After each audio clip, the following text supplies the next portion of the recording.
환경운동연합에서 한 달에 한 번씩 기후위기 특강을 하는데, 오늘은 보통 이제 저자 위주로 했어요.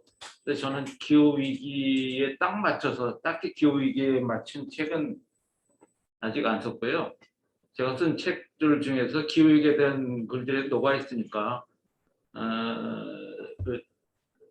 두 권의 책을 소개해 놨는데, 한 권은 어쩌면 가장 중요한 이야기, 여러 가지 칼럼들 이렇게 모은 것이고요. 두 번째도 칼럼 모은 거긴 해도, 두 번째는 주로 이제 핵 문제, 생명공학 문제, 기후 위기 문제, 또 화력 발전소 얘기 이렇게 해놨어요. 그러니까 요즘 기후 위기 얘기를 안 할 수가 없죠.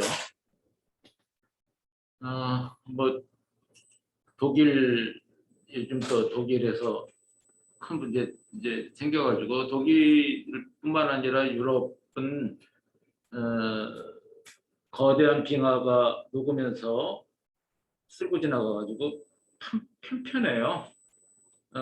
독일 같은 경우는 부러운 구석이 많은 나라인데, 어떤 의사결정을 할 때 시민사회하고 철저하게 합의하는 과정을 꼭 거친다는 거, 힘들더라도 그 과정을 거친다는 게 참 부러운데, 그럼에도 불구하고 이렇게 심각한 피해가 올 거라고 예측할 수가 없었죠. 그리고 올 초에, 올 초가 아니라 지난달 말에 그 리턴신가요? 캐나다 브리티시 콜롬비아주의 리턴신가? 조그만 시라고 하는데, 거기에 또 그 49.5도, 섭씨 49.5도면 체온보다 훨씬 높잖아요. 거기 또 불이 나가지고 거기 사는 사람들 90%가 생필품도 챙기지 못하고 태어났다고 하죠. 그리고 여의도 면적만한 숲이 하루에 번개가 10,000회 이상 있었고요. 또 북극계는 번개가 잘 없다는데, 북극에 이렇게 번개가 많았다 그러죠. 그리고 한 며칠 동안에 그 10만 회 가까운 번개가 와서, 또 여름이면 거기가 고온 건조하대요. 근데 거기에 이제 고온으로 다 탔죠. 그렇게 된 원인이 뭘까? 이거는 많은 사람들 분석들이 나오는데, 독일은 왜 그랬을까? 이런 얘기. 독일 빙하가 한번 쓸고 나온 데는 독일도 그렇고 서유럽들이 보면 습지들이 많아요. 평지, 거기에는 나무들을 거의 다 조림한 거죠. 나무 종류도 단순해요. 가뭄비 나무, 그리고 너도밤나무. 원래는 가뭄비 나무만 쫙 심었는데, 그래서 독일이 임업의 최강자죠. 프라이브룩이라는 데를 가보면 임업 박물관도 있어요. 그래서 전 세계 임업을 선도하죠. 근데 지금은 그런 식으로 임업하지 않습니다. 지금은 한 가지 나무만 쫙 심었다가 낭패를 한번 본 적 있어요. 그때 1차 대전, 2차 대전을 겪으면서 거기 독일에 있는 지하자원 중에 갈탄, 이걸 막 태웠죠. 그러자 그 매연이 일단 독일을 거쳐서 스칸디나비아까지 나갔고요. 그래서 그 일대가 엉망이 됐죠. 그래서 스칸디나비아에서 독일의 항의도 많이 있죠. 근데 독일은 꿈쩍을 하지 않았지만, 배상도 하나도 안 했지만, 정작 독일들이 피해를 많이 봤기 때문에 프라이브룩에 엄청난 면적의 나무들이 죽은 흔적이 그냥 있어요. 그래서 그때 이후에 한 가지 나무만 심지 않는다. 그리고 나무가 쓰러진 데를 그대로 보존해 놨습니다. 한 가지 나무만 심으면 이렇게 됐다. 그래서 독일은 가뭄이 나무 플러스 너도 밤나무 두 가지 나무를 갈 때마다 눈이 지겹게 보입니다. 그러니까 독일은 다양한 나무를 심고 싶어도 유럽이 다양한 나무가 없어요. 빙하가 쓸고 지나가가지고 없어요. 많은 나무들을 아시아에서 가져갔다고 하네요. 그러니까 그런 독일이 문화, 서유럽이 이런 문화가 많잖아요. 문화가 많은 이유가 오랜 역사 속에 창으로다 막 찔러도 안 찔릴 정도의 폭의 문화를 파고 강에서부터 물자를 나르고 그랬는데 그때는 도로 같은 게 없었으니까. 근데 지금은 문화는 뭐 그냥 관광용 이거나 특수 목적으로만 주로 사용하죠. 그럴 수가 있었던 것은 하상개수라고 해가지고 비가 1년에 가장 적게 오는 날의 강수량을 가장 많이 오는 날의 강수량으로 나눈 것이에요. 그게 한 10에서 20 정도. 그 정도면 운하하기가 좋답니다. 늘 비가 오긴 오지만 조금씩 꾸준히 오는 거죠. 그래서 우중충하다고 할까. 뭐 유럽 가면 그런 날씨 많죠. 그러니까 요번에 이틀에 한 150mm 정도 왔죠. 그 정도에 뒤집어지는 거예요. 그 정도는 상상을 하지 못한 겁니다. 오늘도 잠깐 뉴스를 봤는데 내 생에 이런 경험 없었다. 다들 이구동성으로 뭐 학자든 거기 오래 사는 사람은 다 똑같은 소리를 해요. 예상하지 못했다. 거죠. 그래서 마을이 그냥 통째로 휩쓸려가고 이런 일을 그래봤자 150mm. 그럼 우리는 왜 안 그러냐? 우리는 경사가 훨씬 깊고 독일보다 경사가 국토의 65%가 산지고 비가 여러 만차례 오죠. 그런데도 뭐 한번 비가 왔다 하면은 뭐 하루에 200~300mm 오는 경우도 많잖아요. 제 기억에는 1998년도 강화에 하루에 600mm의 비가 온 적이 있어요. 그때의 기억을 박광숙이라는 분이 에세이에 남겼어요. 강화에서.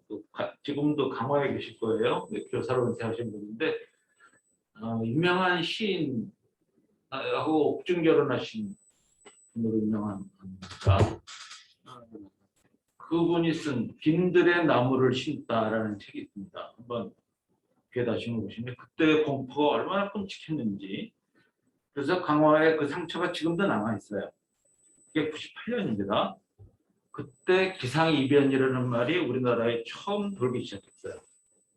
그전까지 기상이변이라는 말이 없었어요. 예측하지 못했다는 거죠. 이번 독일이 150mm의 비가 한꺼번에 올 거라고는 예측할 수가 없었습니다. 그들의 역사 속에, 문화 속에, 기억 속에 없었죠. 이런 일이 2003년에도 있었어요. 저는 유럽에 이런저런 이유로 자주 갈 기회가 있었는데 그때마다 뭐 방학이 가니까요. 주로 여름 방학에 많이 가죠. 그러면 당연히 이제 짧은 팔. 근데 그러지 말라. 긴 팔 가져가라. 짧은 팔 필요 없다는 얘기 많이 들었어요. 2003년에 프랑스에 열파가 왔습니다. 기억나실지 모르겠어요. 그때 한 달 넘게 평균 44도. 그래서 주로 그때 예측하지 못한 거죠. 거기는 에어컨이 없는 거예요. 자동차에 그 좋은 자동차 독일도 벤츠니 뭐 이거 다 영업용차들 다 벤츠 이런 것들 있잖아요. 에어컨이 기본적으로 없어요. 그런데 열파가 와가지고 7만 명이 죽었습니다. 7만 명 중에는 대부분 가난한 사람들이었죠. 이민자들. 영국, 프랑스 중심이었으니까 그때는 프랑스는 알제리 사람들이 많이 왔죠. 그 사람들이 직장을 못 구하고 또는 열악한 집에서 살고 열파가 왔고 그리고 열파는 벽돌집 같은데 저녁 때 공기가 식으면 괜찮아지는데 시원한 바람이 아침에 다시 또 실내에 공급되니까 아침 저녁 노상 더우면 그때는 감당할 수가 없는 거예요. 그렇게 2~3일만 지나도 어렵답니다. 생존이. 특히 나이 먹은 사람들. 근데 이제 주로 할머니들이 많이 들어가시죠. 왜냐하면 마다하는 거지. 너네들은 나가라. 쉬어. 내가 있을게. 그리고 손녀들이 죽었습니다. 오빠 먼저 줘야지. 오빠 챙기는 거죠. 특히 아랍권들이 많이 그랬죠. 그렇게 해서 7만 명이 희생됐을 때 프랑스는 예측하지 못했어요. 지금 유럽은 택시에 에어컨 없는 차가 없죠. 그리고 이제 우리나라도 있지만 피난처들이 있습니다. 요즘은 코로나 시절에서 피난처 들어가는 게 좀 꺼려지긴 하지만 피난처들이 있어서 피난처에 가면 시원할 정도. 우리나라는 관공서에 그전에 가면은 관공서에 있는 사람들은 살신성인을 해가지고 여름 되면은 푹 쪘거든요. 근데 지금은 얼마나 추운지 관공서에 있는 사람들은 이제 스웨터를 하나씩 더 가지고 있어야 되죠. 그 정도가 됐습니다. 그런 얘기가 길게 하는 이유가 예측할 수 없는 일이 계속 벌어진다는 것을 지금 얘기하고 있습니다. 그러니까 제 처조카가 카나다하고 미국 시애틀 있는 데 살아요. 근데 시애틀에 있는 조카 2명이 최근 한 2주 사이로 도망 왔습니다. 숨을 쉴 수가 없는 더위. 거기는 에어컨이 필요 없대요. 미국의 부자들 엄청 집 크잖아요. 그런 집은 아니지만 그런 부자들도 에어컨은 뭐 파티 같은 거 할 때 좀 쓰려고 조그맣게 하나 정도 있대요. 큰 거실에. 부자들도. 자기 집도 뭐 에어컨 조그만 거 하나 있었는데 그거는 뭐 감당도 컵밖에 뭐 시원하지 않으니까 그냥 뭐 꽁지 빠져라 왔습니다. 지금은 그게 지금까지 계속된다면 많은 사람들이 희생됐을 거예요. 다시 또 이제 원위치가 되고 뭐 그랬겠지만 이런 일이 전 세계를 순환하면서 점점 강해지는데 일본 온도는 44도도 아니고 49도였다. 작년 겨울에 캘리포니아, 텍사스에서 영하로 떨어졌죠. 분수대가 얼었어요. 텍사스는 겨울에 따뜻해요. 겨울에도 반팔에 입어야 되는 곳인데 분수대가 얼었으니까 뭐 그때 얘기는 많이 봤을 것이고요. 거기도 미국도 예측할 수 없었다는 겁니다. 우리는 다 예측하고 있는 것처럼 생각하고 있다는 겁니다. 정말 예측하고 있을까요? 저는 체험을 못 해봐서 모르겠습니다. 체험을 못 해봐서 체온, 자기의 몸의 온도보다 높은 기온이 지속된다면 견딜 수 있을까요? 에어컨이 있잖아 하고 생각할지 모르지만 에어컨은 이게 20세기 최고의 발명품이라고 리콴유가 얘기했습니다. 리콴유는 싱가포르 초대 수상이죠. 싱가포르는 열대 지방입니다. 2도 정도 돼요. 거기는 해적이 출몰했던 곳이고요. 말라카 해협에서. 아니면 어촌역, 한적한 어촌이었죠. 이걸 세계 최고로 근면한 나라로 만든 거는 에어컨이었어요. 김정은하고 트럼프하고 회담했던 섬이 있죠. 그 섬에가 유명 관광지인데 거기서 보면 그 앞에 조그만 섬이 보여요. 그 섬은 완벽하게 화력발전소로 가득 찬 곳입니다. 그것이 싱가포르의 에어컨을 공급해 줍니다. 싱가포르이 급면하게 된 것은 에어컨이다. 그래서 리콴유는 20세기 최고의 발명품이 에어컨이다. 얘기하고 있는데 에어컨이 사라진다면 싱가포르는 흡족한 어촌으로 바뀌겠죠. 에어컨은 우리는 부지런하게 하지만 우리를 지치게 하고요. 그리고 실외를 더 뜨겁게 하잖아요. 그런 얘기를 이제 하면서 오늘 또 일부는 김정천 선생님에 대한 회고를 했는데 그거부터 좀 얘기하면서 이 얘기를 해볼까 합니다. 오늘 얘기하고자 하는 거는 과학기술로 기후위기를 극복할 수 있는가 라는 얘기인데 그 얘기를 이 첫 번째 하면서부터 할 거고요. 두 번 그 얘기하기 전에 김종 선생님에 대한 얘기를 길게 할 수 있는데 차차 하도록 하고요. 저하고 관계를 좀 말씀드려 볼게요. 김종 선생님하고 저하고 관계. 저는 생명공학이라고 하는 것이 이상하게 저는 생물학을 전공한 사람으로서 본능적으로 이건 위험하다고 느꼈어요. 저는 과학을 전공했지만 과학이 자칫 위험할 수 있어요.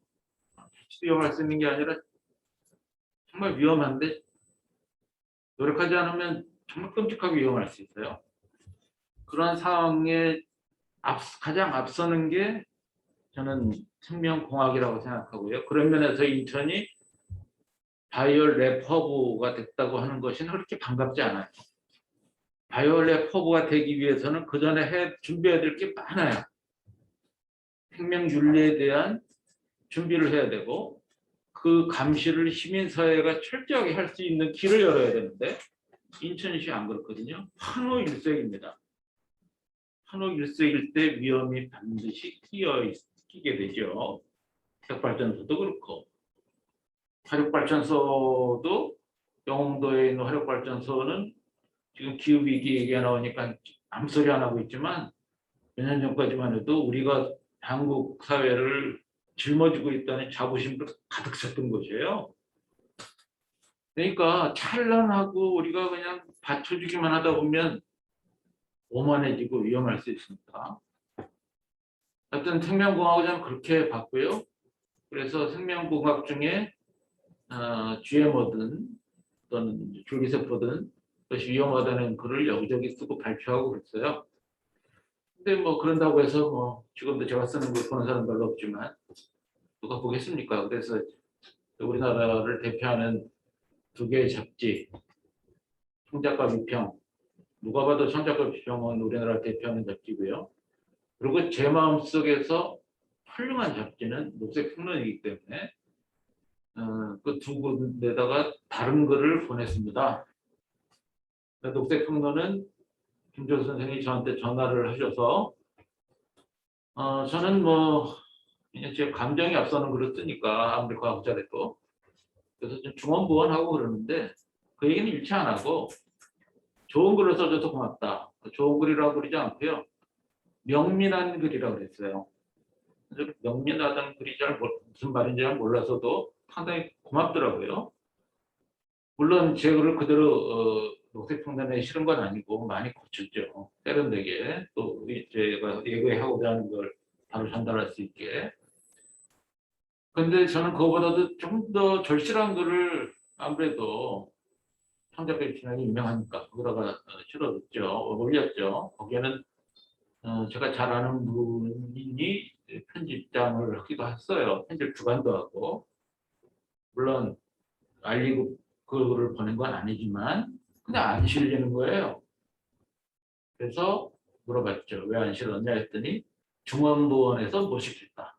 당신 같은 글은 우리 가 잡지에 실을 수 없다. 그러더라고요.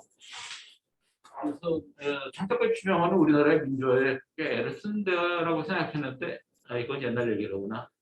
사람들은 에릭들로 가득 차 있구나 하는 생각이 들어서 창작과 추명은 거기서 끊었습니다.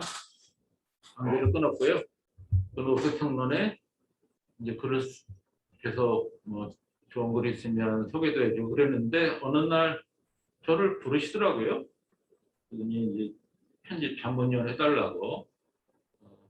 과학에 대해서는 잘 모르니까 과학자들한테 문제 얘기를 하라 그러면 참 어렵게 쓰거나 제대로 파악을 못 하더라. 이제 내가 좀 그분 마음에 들었는지 그래서 그런 관계로 만나기 시작했는데 그분은 사람들이 날카롭다 이렇게 얘기해요. 실제로 날카롭습니다. 조금 더 자기 생각을 위해 얘기하는데 상대방을 배려하지 않아요. 상대방이 지위가 있다. 이런 선배다. 돈이 많다. 이런 거는 일체 배려하지 않습니다. 그리고 자기 하고 싶은 말 쫙 하지만 그거는 상대가 그런 것이고요. 일반 시민, 예를 들면 뭐 누가 강의를 요청하면 거절도 잘하고 빵꾸도 잘 나시는데, 근데 농민이 부탁한다든가 어떤 여성단체에서 부탁한다든가 하면 가시고 거기서 같이 막걸리도 마시고 얘기하는 분이에요. 저는 그분을 알면 알수록 이렇게 다정다감한 분을 왜 사람들이 날카롭다 그럴까 하고 이제 생각할 때가 많았고요. 그분이 노쇠평론을 발행한 얘기를 간단하게 하고 이제 넘어갈 텐데, 그분이 영문학자니까 그 해외에서 나오는 잡지, 그분은 하여튼 그 인천에서 그 수돗물 불수화를 반대할 때, 수돗물 불수화를 하는 분이 수돗물 불수화를 하려고 할 때 그분이 반대하셨거든요. 저는 찬성했어요. 왜냐하면 뭐 제가 아는 분들이 수돗물 불수화를 찬성하니까 그분들이 좋은 분이라고 생각해서 아무 생각 없이 찬성을 했는데, 김정전 선생이 반대하더라고요. 그래서 그러면 이거 뭐가 있는 거구나 하고 살펴봤죠. 김정전 선생님은 영문학자지만 영어로 된 글을 엄청나게 읽습니다. 그 독서를 바탕으로 해서 얘기를 해요. 그렇기 때문에 자신 있죠. 논리적이에요. 근데 미안하게도 수도성물 불사를 요구하는 사람들은 안 그랬어요. 이는 이에 대해서는 잘할지 몰라도 불소가 일을 단단하게 하는 것에 대해서는 김정은 선생님과 저나 별 얘기하지 않아요. 몸에 들어갔을 때 감당할 수 있느냐, 축적되는데 감당할 수 있느냐에 대한 질문에 대해서 그 사람들의 답변은 영문학자가 별소리 다 한다, 이런 거였어요. 그거는 답변이 아니잖아요. 그런 식으로 엄청난 책을 읽고 그 바탕에서 얘기하는 겁니다. 그러니까 그때 그분이 가디언즈를 많이 읽고 관련된 잡지를 참 많이 읽고, 그분이 이제 예민하니까 결국 그것 때문에 돌아가셨는데, 결국은 내가 녹색평론을 발행하지 않으면 미쳐버리거나 심한 열병에 걸릴 것 같다, 이런 얘기를 하고 발행한다는 의견을 보일 때 참 희한하게 저는 한 번도 뵌 적이 없는데, 이화여대에서 아무래도 문과대 하는 분들인데 유명한 분인가 봐요. 불교 쪽에서는 무슨 불광서에서 나오는 무슨 안진뱅이라는 시를 쓴 분인데, 그분이 당시에 100만 원인가? 그 굉장히 커트입니다. 그 돈을 그냥 주고 밀었다. 그러니까 그분 때문에 시작했다고 해요. 그래놓고 별 결호도 없이 지금까지 나왔습니다. 저는 그 책을 인천 출신의 환경학자 또는 그 나무학자라고 유명한 이경재 교수의 방에서 봤어요. 노쇠평론이 쭉 꽂혀 있길래 한번 빼서 봤더니 죽비로 맞는 것 같은. 생물학 지식은 도구적으로는 의미가 있을지 몰라도 사회적인, 그 인문적인 성찰을 뒤따르게 하지 않는구나 하는 걸 배웠고요. 그래서 그때 과오로서부터 쫙 신청해서 다 봤습니다. 꼼꼼하게. 지금도 마찬가지로 다른 건 몰라도 녹색평론만큼은 철두철미하게 정독합니다. 2달에 한 번씩 제가 갱신되는 것 같은 느낌? 그 책을 읽고 마음을 잡고 또 뭐 또 다니다 보면 또 느슨해지잖아요.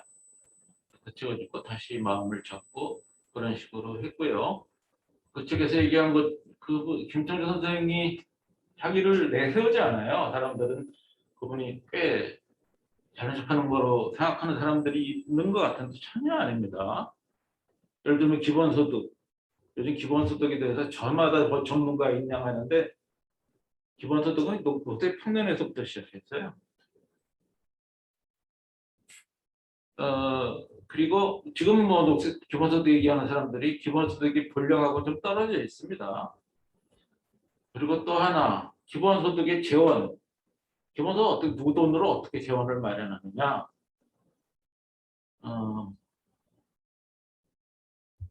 돈을 왜 은행에서 발행하냐? 은행에서 돈을 발행하고 왜 그 돈을 우리가 은행에서 빌려 쓰느냐? 그거에 문제 제기를 그분이 하시더라고요. 그분이 영문학자예요. 그래서 나는 처음에 무슨 말인지 뜻도 못 알아들었는데 요즘 그런 얘기들이 나옵니다. 현대화폐 이론, 또 주권화폐라는 말로 이제 우리나라에 소개돼요. 10여 년 전에 얘기했습니다. 그런 얘기를 하실 때 뜨악했어요. 이게 되는 얘기인가? 현대화폐 이론, 뭐 주권화폐 이런 얘기까지 지금 할 자리는 아니고요. 그 얘기 나중에 기회 나면 다른 자리에 하도록 하고요. 그분의 관계는 그런 식이었는데 하나도 바뀌는 거 없잖아요. 하나도 바뀌지 않습니다. 그분이 오래된 미래라는 책을 썼을 때 그 얽힌 과정을 제가 많이 봤거든요. 잘 나갔어요. 그래도 어택평론사가 망하지 않고 지금까지 버텼던 것이 오래된 미래라는 책 때문에 그랬는데 그거를 중간에 아주 유명한 분이 그 책의 저자하고 회에 끼워가지고 이상한 소문을 냈어요.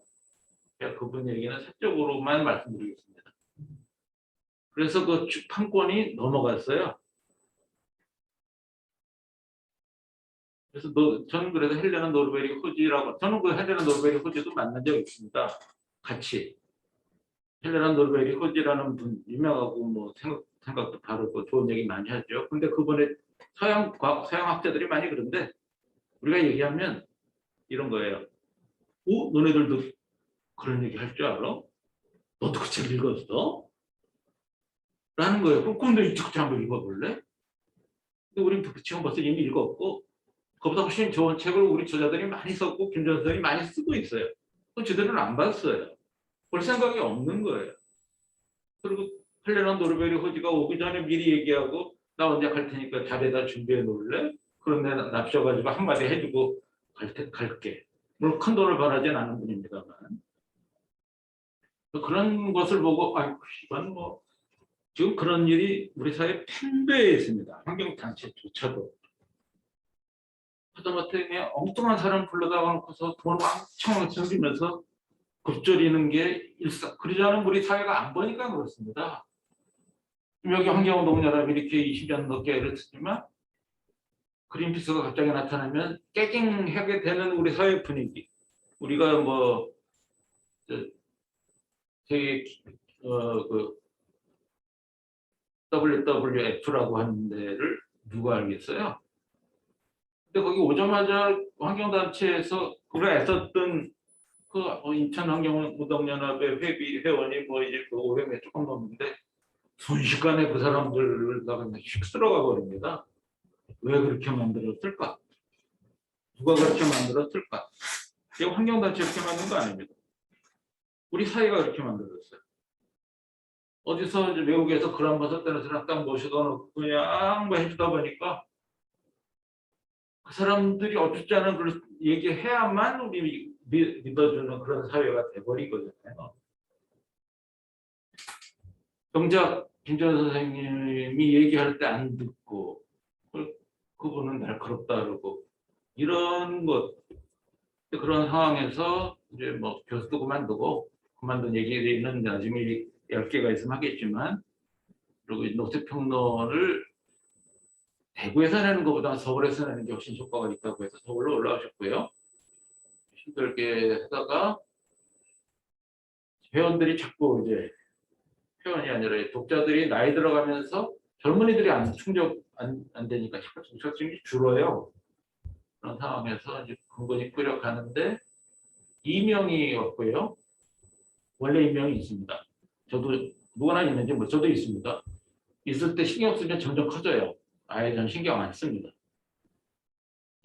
그분은 예민해가지고 계속 신경을 썼고 결국 탱크 가는 소리까지 들릴 정도로 한 달 넘게 한 잠도 못 주무시고 그분이 그럴 때마다 산책을 좋아하시는데 비 오는 날 백사실 계곡이라고 그 북한산 하고 인왕산 그 지점이죠. 거기 걷다가 미끄러져 가지고 실족사 하셨죠. 저는 믿지 않습니다. 거기가 저도 백사실 계곡 가봤지만 실족사 했다고 할 정도로 물론 누가 떨어뜨렸다거나 그런 건 아니에요. 분명히 실족사는 맞을 거라고 생각합니다. 그분이 약하고 그리고 뭐 이도 문제가 있었고 그리고 수도관 같은 분위기지만 아무리 그래도 백사실 계곡에서 일부러 자살하려고 머리서부터 뛰어내리기 전에는 그렇게 처참하게 돌아가시진 않는데 그렇게 돌아가셨어요. 이거는 삶을 놓은 게 아닌가. 그분은 그렇게 생각 안 했거든요. 그래도 살아있는 사람 끝까지 생명을 가지고 살아야 된다는 얘기를 했음에도 불구하고 쓰러졌을 때 이제 내가 이렇게 살아야 되나 하는 생각을 한 게 아닌가. 물론 제 생각입니다. 그 집안 사람도 그렇게 생각 안 하는데 지금 노쇠풍선을 이어가고 있는 그 딸은 아주 정신이 명료한 사람이고요. 경륜이 좀 모자랄 뿐이지 앞으로 노쇠풍선을 잘 끌어갈 사람이고 저는 저같이 나이 든 사람들 위주로 갔던 데서 젊은이들하고 같이 갈 수 있는 걸 해주길 바라고 있는데요. 잘 될 거라고 보고 그 딸이 그렇게 돌아가시진 않았다고는 얘기하지만 저는 삶을 놓은 게 아닐까 그런 생각을 합니다. 주변에 환경 운동하다가 중간에 손 털고 속절없이 가버린 사람들이 몇 분 계세요. 저보다 나이 든 사람도 있고 제 또래도 있고 저도 어린 사람도 있는데 한결같이 그런 느낌입니다. 뭐 이래봤자 소용없지 않나? 그 순간에 탁 손을 털어버린 거 아닌가 하는 생각을 저는 갖습니다. 하지만 저는 그분들의 속마음은 그러지 않았다는 거 알고요. 우리 마지막 지금 이대로 오늘 요즘 뭐 기상이변 보면 오늘 또 칼럼 하나 썼는데 열정의 냄새가 나요. 저는 제가 지금까지 쓴 책, 그리고 오늘 오신 분도 다 친한 분들이잖아요. 그분들의 아이들끼리 친하고 계속 이렇게 되면 또 내가 쓴 글, 나름대로 애썼는 이 글이 없어지면 어떡하지? 이대로 가면 없어질 수밖에 없는데. 근데 우리의 대책은 정말 한심하구나. 오늘 화평동에 인천의 노동운동의 상징인 인천의 자존심의 핵심인 것을 결국 헐어버리겠다고 선언했어요. 인천시가. 그래놓고 인천시냐? 이거 그래놓고 인천 바닥을 얼굴을 내밀고 다닐 수 있냐? 그건 환경하고 무슨 관계 있냐고 얘기할지 몰라도 저는 환경하고 문화하고 역사하고 분리해서는 안 된다고 생각합니다. 거기에 환경운동연합 시작할 때 같이 힘을 모았던 김정택 목사가 오늘 28일째 단식을 하고 있습니다. 72세의 고령이지만 저보다도 건강하신 분인 건 제가 잘 알죠. 하지만 72세예요. 그분이 지금 28일째 단식을 하고 있는데 인천시가 고시를 한단 말이에요. 저는 모독감을 느꼈습니다. 그런 상황에서 환경 얘기, 자 여기 이제 오늘 얘기를 할 텐데요. IPCC라고 입으로 넘어갔습니다. 자연히 저는 중간에 쉬는 거 잘 못합니다. 이거 과학자들입니다. 이게 2008년 엄청나게 더웠던 그해, 이때가 아마 11월 1일일 거예요. 활짝 웃고 사진을 착 찍었죠. 여기가 송도 컨벤시아입니다. IPCC 뭔지 아시죠? 최근에 하여튼 온난화 기후 위기에 대한 얘기 벌써 30년 전에 알았다. 깨악신 지구인가? 그런 책이 나왔죠. 그때 그런 얘기를 할 때마다 비웃었던 미국 국회의원들, 대통령 그런 사람들을 움직여가지고 만든 게 IPCC예요. 그 IPCC는 유엔 산하고 기후 변화에 관한 정부 간 패널 협의체 이렇게 얘기하는데 그 회의를 2018년에 동도 컨벤션에서 했잖아요. IPCC는 과학자들의 집단입니다. 기후과학자들. 10,000명에 놓는 과학자고 우리나라도 한 30명 정도 참여한다 그러네요. 더 참여할 수 있을 텐데 왜 30명만 참여하는지 모르겠는데 논문의 편수가 점점 쌓여가지고 20만 편 이상의 논문을 이 사람들은 그 많은 논문을 가지고 평가하는 업체죠. 해마다 그 평가가 점점 정교해집니다. 2008년에 나온 평가가 인도네시아 자카르타에서 나온 것이 평가를 받아서 노벨 평화상을 받았죠. IPCC가 노벨 평화상을 받았습니다. 과학적으로 얘기하는데요. 과학자들 집단입니다. 그래서 그레타 툰베리가 과학을 믿으라고 얘기하고 있죠. 그레타 툰베리 이제 대학을 가는지 안 가는지 저도 아주 궁금한데. 근데 그레타 툰베리는 순진하다는 생각을 합니다. 과학자를 믿는 거고. 물론 과학자 전부 싸잡아서 비판할 생각은 없어요. 저는 과학을 믿지 과학자를 믿지 않습니다. 솔직히. 과학자가 다 싸잡아서 비판받아야 될 사람은 아니에요. 여기 계신 분 중에서도 과학자 많고요. 저도 과학자고. 대중에 정말 과학적인 신념을 잃지 않은 사람들은 그렇지 않지만 과학자가 신념을 잃게 만들 수 있는 사회적 분위기이기 때문에 저는 안 믿는다는 거예요. 자, 이 IPCC에서 과학자들이 하루 더 회의를 해서 그 산업화 시대보다 1.5도 이상 올리지 말자 라는 얘기를 합의를 했습니다. 그렇게 합의하는데 사실은 합의가 안 될 뻔했죠. 근데 하루 더 연장해가지고 회의를 해서 합의를 했다. 만장일치.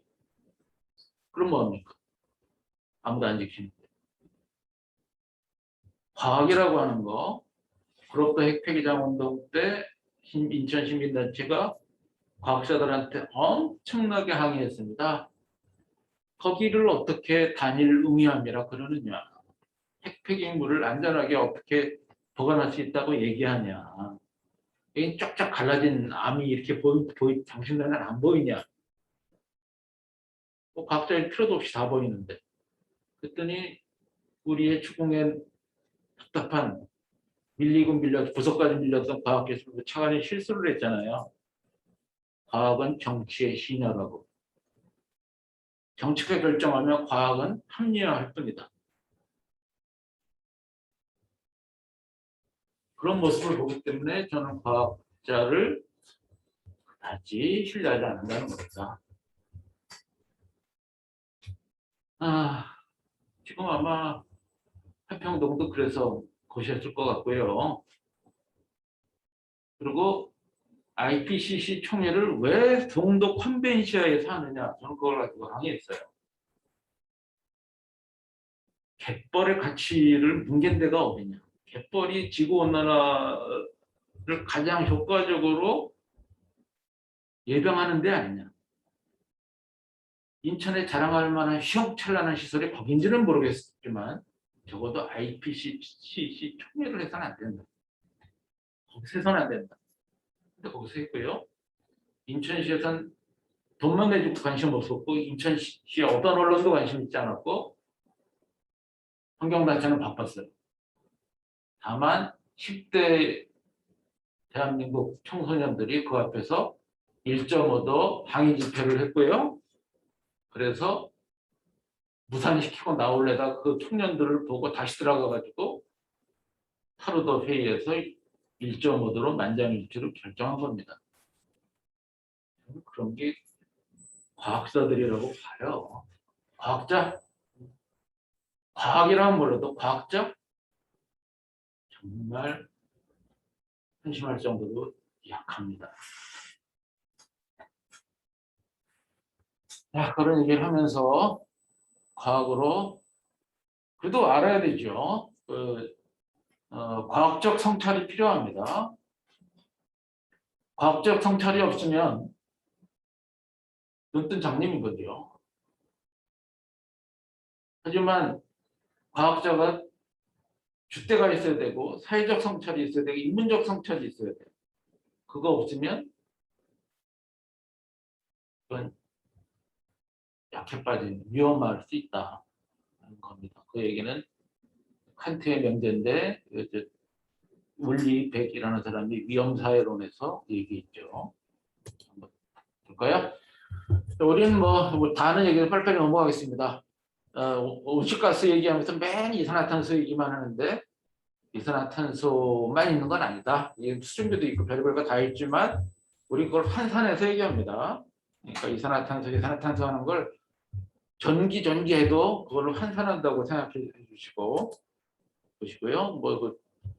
우린 대표적으로 화력발전소를 얘기하지만 사실 전기는 전체 우리가 생산하는 에너지의 10%도 안 됩니다.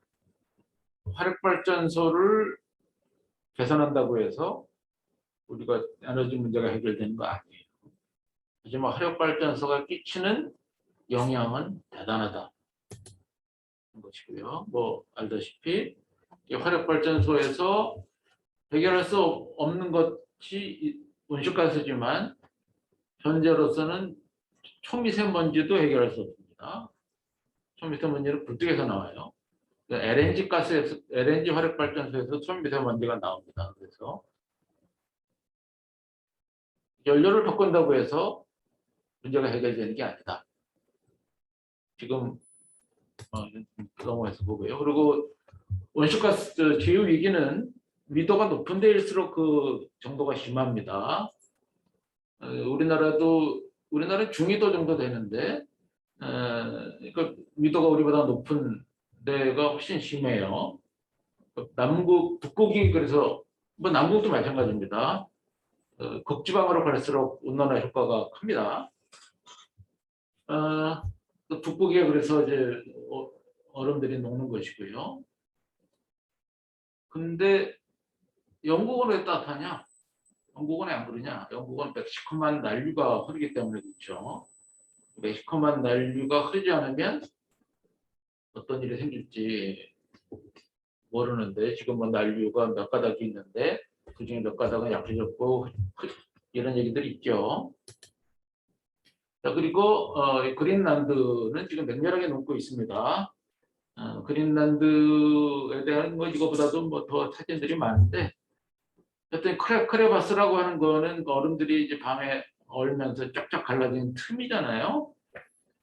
거기에 물들이 그냥 마구 쏟아져 내려가는데 이거는 빙하 끝날 때 그랬어요. 빙하의 높이가 높은 건 10km쯤 됐다고 하는데 그것이 흐른 물이 빙하하고 밑에 땅 사이를 흐르는 거잖아요. 그래서 크레바스 있는 데서 갈라져 가지고 척척 흘러갑니다. 유럽이 편편해요. 유럽이 그 빙하가 다 녹은 데가 독일 남쪽에 슈투트가르트. 그래서 독일 남쪽에는 구릉지대가 많습니다. 알프스는 땅이 융계된 거고요. 그리고 이것이 땅을 깊숙하게 파버린 데는 피어로드 같은 데가 얘기죠. 유럽은 그런 특징이 있는데 이게 이제 금세기 내로 다 녹을 것이다. 이게 아까도 얘기했지만 IPCC의 수많은 과학으로 시뮬레이션, 과학자들은 시뮬레이션 할 때 애매하게 합니다. 도대체 이게 위험하다는 거야? 아닌 거야? 하고 헷갈리게 말을 해요. 몇 %로 어떻게 했을 경우에 몇 %의 위험성이 있고 이런 식으로 얘기하죠. 또 예상보다 빠르다. 근데 이게 예상대로라면 금세 내로 다 녹을 것이다. 이게 다 녹으면 바닷물은 7m 이상 상승할 것이다. 바닷물 상승도 다양한 이유들이 있어요. 산성화되느냐, 뭐그 바닷물의 부피가 커지느냐, 많으냐, 별별 요인을 다 따져가지고 7m 이상 상승할 것이다. 근데 그거보다 빠를 것이다. 하고 대체적으로 봅니다. 확실한 것은 과학자들이 예측한 것보다 빨리 간다는 것만큼 뭐 분명하잖아요. 그랬을 경우 7m. 2000은 동도 신도시는 사라지는 거죠. 그러한 거는 뭐 많죠. 뭐 맘모스가 나타나는 거. 그래서 그 유명한 황우석 교수가 이 맘모스의 세포를 중에 살아있는 세포를 떼서 코끼리 난자에 집어넣어서 코끼리가 맘모스를 임신하게 만들어 보겠다. 요즘 몇 년 전에 뭐 난리가 난 적 있죠. 그래서 조사를 했는데 실패했는데 왜 실패했느냐 가지고 제주대학교의 박세필이라는 사람, 그 사람이 서로 조리스크하고 의기투합하고 싸우고 막 그랬던 사람인데 서로 싸웠죠. 커가지고. 근데 희한하게 코끼리가 임신하고 있는 게 맘모스인 줄 알았더니 쥐였어요. 이상하죠? 저도 좀 이상합니다. 어쨌든 이런 일까지 있었을 정도로 맘모스가 드러나고 있다. 것이고요. 그리고 연구 동토가 높고 있다. 이럴 거라고 생각하지 한 적 없죠. 그리고 지금 시베리아에도 한번 불이 나면 이렇게 나타난다. 시베리아뿐만 아니라 툰드라 지방에는 독일도 그렇고 위도가 높은데 거기는 이 한 가지 나무들이 많이 주로 침엽들이 많은데 그런 것들이 죽으면 땅속으로 계속 파묻히죠. 수억 년 동안 파묻혔을 거예요. 이것이 압력을 받아가지고 포탄이나 갈탄이 돼서 이것이 이제 독일의 전쟁할 때 쓰는 에너지가 됐는데 시베리아는 그것이 메탄이 됐죠. 시베리아, 러시아의 당 간부들이 엄청난 떼부자가 돼가지고 그 정보를 미리 파악해서 이제 챙긴 사람들, 영국의 프로고단도 뭐 인수할 정도가 됐는데 문제는 그것이 녹는다는 거예요. 동토에 이렇게 불꽃이 일어난다는 겁니다. 자, 이것이 시베리아의 싱크홀입니다. 우리 싱크홀하고 차원이 다르죠. 우리는 이제 공사장 옆에 빗물이 또는 뭐 수돗물이 새가지고 뭐 자동차 한 2대 정도 빠질 정도 커봤자 이 정도인데 여기는 메탄이 빠져나가가지고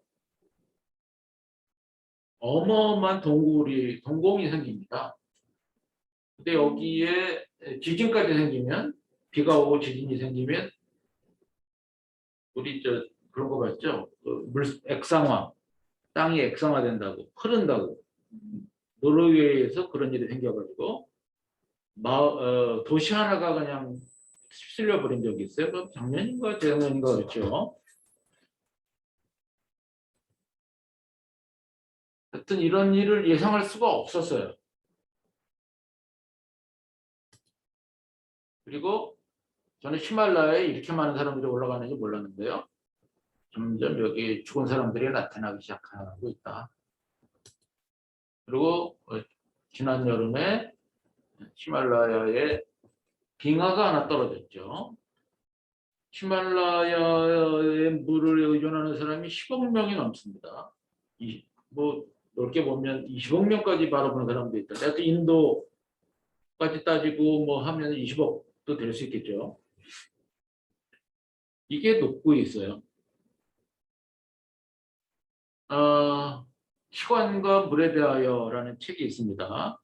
무슨 마르그손인가 하는 사람이 썼는데 그 사람은 아이슬란드 사람이에요. 아이슬란드 옆에 그린란드가 녹고 있으니까 늘 그게 불안한 거예요. 이 사람은. 난 자식을 키우는데 그래서 달라이라마를 만나고 히말라야에 벌어지는 현상을 보면서 앞으로 어떻게 살까에 대한 참담한 고민을 얘기하는 얘기입니다. 이렇게 힘든데 이렇게 가고 있는데 왜 사람들은 태평할까? 어떻게 하면 좋을까? 자기는 소설가인데 이걸 어떻게 사람들한테 표현할까? 이 사람들의 숙제예요. 이때 빙하가 떨어져서 수력발전 공사장에 있는 200명이 몰살을 했죠. 하지만 저는 지금을 1, 2세라고 하는 말에 주목하고 싶어요. 1, 2세. 지금까지 지질연대는 지충으로 봤을 때 1, 2세가 아니라 홀로세라고 쭉 배워왔어요. 홀로세는 대략 1600년 전? 지질학자들이 이렇게 정교하게 얘기하고 있습니다. 대략 그때서부터 농사를 시작했잖아요. 근데 지금 홀로세가 아니다. 1, 2세다. 하고 주장한 것이 2000년대에서부터 시작했습니다. 폴 크루첸이라는 사람 노벨상 받은 대기학자입니다. 작년에 돌아가셨죠. 그분이 1, 2세라 그래야 된다 하고 얘기했는데 그 근거가 뭐냐? 포유류만 따졌을 때 포유류 몸무게의 30%가 사람입니다. 그리고 가축이 67%입니다. 우리가 동물왕국에서 보는 무수히 많은 다양한 생물들은 포유류들은 고작 3%밖에 안 돼요. 이거는 견딜 수 있는 생태계가 아닙니다. 생태학을 공부하는 사람들이 첫 번째로 하는 얘기는 먹이가 되는 생물과 먹히는 생물의 비율은 1대 10이어야지 안정화되어 있다고 해요. 근데 지금은 완전 거꾸로 됐죠. 역삼각형이잖아요. 자연에 있는 동물한테 주어진 공간은 저것밖에 안 됐어요. 우리도 보세요. 부천의 대장동 거기다 아파트 제3 신도시 만들려고 했죠. 거기 금개구리가 있다 그랬죠. 그때 뭐라 그럽니까? 금개구리가 중요하냐 사람이 중요하냐 그랬죠. 거기서 얘기하는 사람은 자본이고요. 금개구리는 다음 세대의 우리 아이들입니다. 오산에 오산천이 흐르는데 거기에 수달이 나타나가지고 어떻게 해서 살리려고 애쓰는 사람이 있어요. 그랬더니 오산 시의회 위원이 신문에 썼습니다. 수달이 중요해 사람이 중요해. 눈에 보이는 그 수달이 전부예요.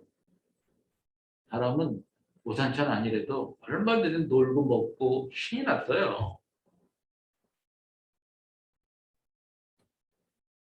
우리는 이것밖에 남겨지지 않았기 때문에 인류세입니다. 지금 지금 완벽하게 인류가 독차지하고 있는데 이거는 지속 가능할 수가 없고요.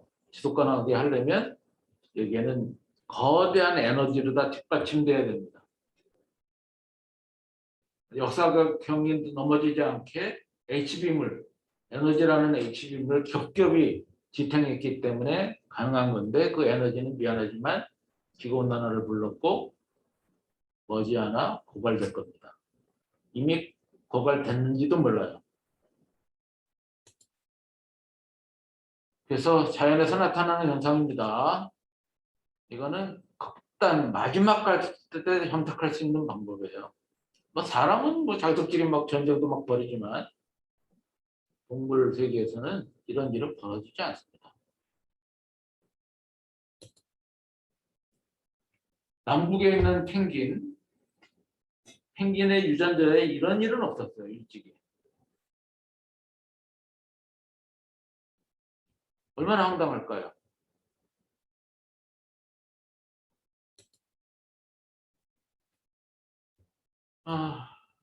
미안하지만 다음 세대에게 남겨진 자리도 없습니다.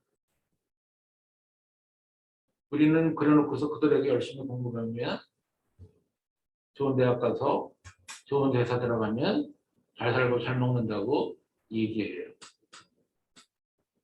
그렇지 않아요. 제 아이들도 보면 그렇지 않습니다. 제 아이들한테 열심히 공부하라는 말을 할 수가 없어요. 직장 들어가면 행복할 거라고 얘기할 수 없어요. 제 동기들도 열심히 공부해서 좋은 직장이라고 우리가 생각하는 회사가 있지만 절대 행복하지 않았습니다. 그리고 아까 잠깐 얘기했던 프랑스의 열파입니다. 전혀 상상할 수 없었어요. 그때는 에어컨도 없어도 살 수 있는 지역이 열파라는 게 나타났지만 지금 이게 일상화가 되고 있다. 전 2018년 여름에 형벌과 같은 더위, 그래봤자 아주 더운 날, 우리 친구가 비슷한 날씨였어요. 이번 주도 36도까지 오른다고 하는데 어떨까요? 우린 그때보다 에어컨을 훨씬 더 많이 장만했으니까 그리 다 도망가겠죠. 그리고 호주에 있었던 화재. 호주는 지금 호주같이 사람들이 산다면 지구가 몇 개 필요하냐? 미국처럼 살면 6개, 3분의 1 정도 필요하다고 하는데 한국인처럼 살려면 3개 정도 필요하고 호주인처럼 살려면 7개 반 정도 필요하답니다. 호주가 살기 정말 안 좋은데요. 사막도 많고. 호주에는 호주 원주민처럼 살아야 되는데 미국인처럼 살리다 보니까 많은 에너지가 필요하죠. 그런 호주는 전 세계에 가장 많은 석탄을 수출하는 나라입니다. 그리고 우라늄을 가장 많이 수출하는 나라인데 그래서 호주는 기후변화에 대해서 관심이 별로 없었죠. 근데 이런 불이 났어요. 그때 호주 박쥐는 커요. 우리나라 비둘기만큼 무게가 나간다 그럽니다. 그런 것들이 나무에 매달려 있으면 나무 가지고 부러질 정도라는데 근데 매달린 상태에서 모조리 열기에 죽었죠. 포유류만 10억 마리가 죽었을 것이라고 봅니다.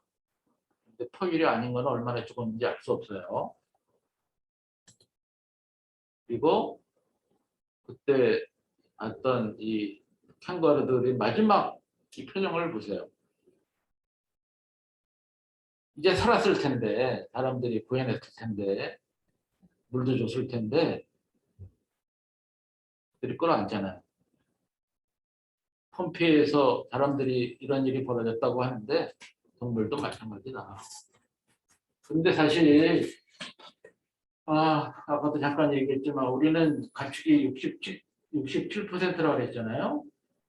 그들의 가축은 공장식입니다. 공장식 축산이고 공장식 축산에 최적화시킨 유전적 다양성을 완벽하게 말살시켜가지고 사람이 과학적으로 어떤 방식으로 키우면 가장 효과적으로 살이 찌는 걸 연구해내가지고 그 방식으로 키워요. 그것이 가축, 아까 포유류만 얘기했는데 닭도 오리도 메추리도 마찬가지다. 거기에 폭염이 오면 한순간에 사라집니다. 조류독감이 2003년 이전에 우리나라에 조류독감이라는 말이 없었어요. 그럼 없었냐? 조류독감이 없었냐? 있었어요. 하지만 그전에는 이런 식으로 키우지 않았죠.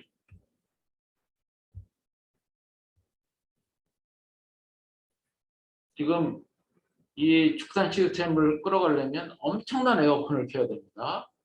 가능할까요? 이것이 우리한테도 돌아오고 있다는 거고요. 이 몽골 몇 번 가보고 인천에서 몽골에 특별히 관심을 갖고 나무를 심으려고 애쓰잖아요. 저는 이거보다 더 했을 때 된다고 생각하는데 정작 몽골이 관심이 별로 없죠. 몽골의 문화가 나무를 심지 않았거든요. 목축을 데니까. 목축을 해가지고 먹고 살 수 있다면야 괜찮은데 먹고 살 수가 없고 사람들이 전부 울란바토르로 몰려들고 또 고기를 수입하니까 저도 여기 갔을 때 바닥이 이렇게 형편없는데 네, 이 사람들이 생산한 고기를 우리가 안 먹어요. 30개월 된 암소를 잡아줬는데 질기다고 안 먹어요. 그리고 공장식 축산으로 만든 것만 먹습니다. 이 사람들이 살 수가 없잖아요.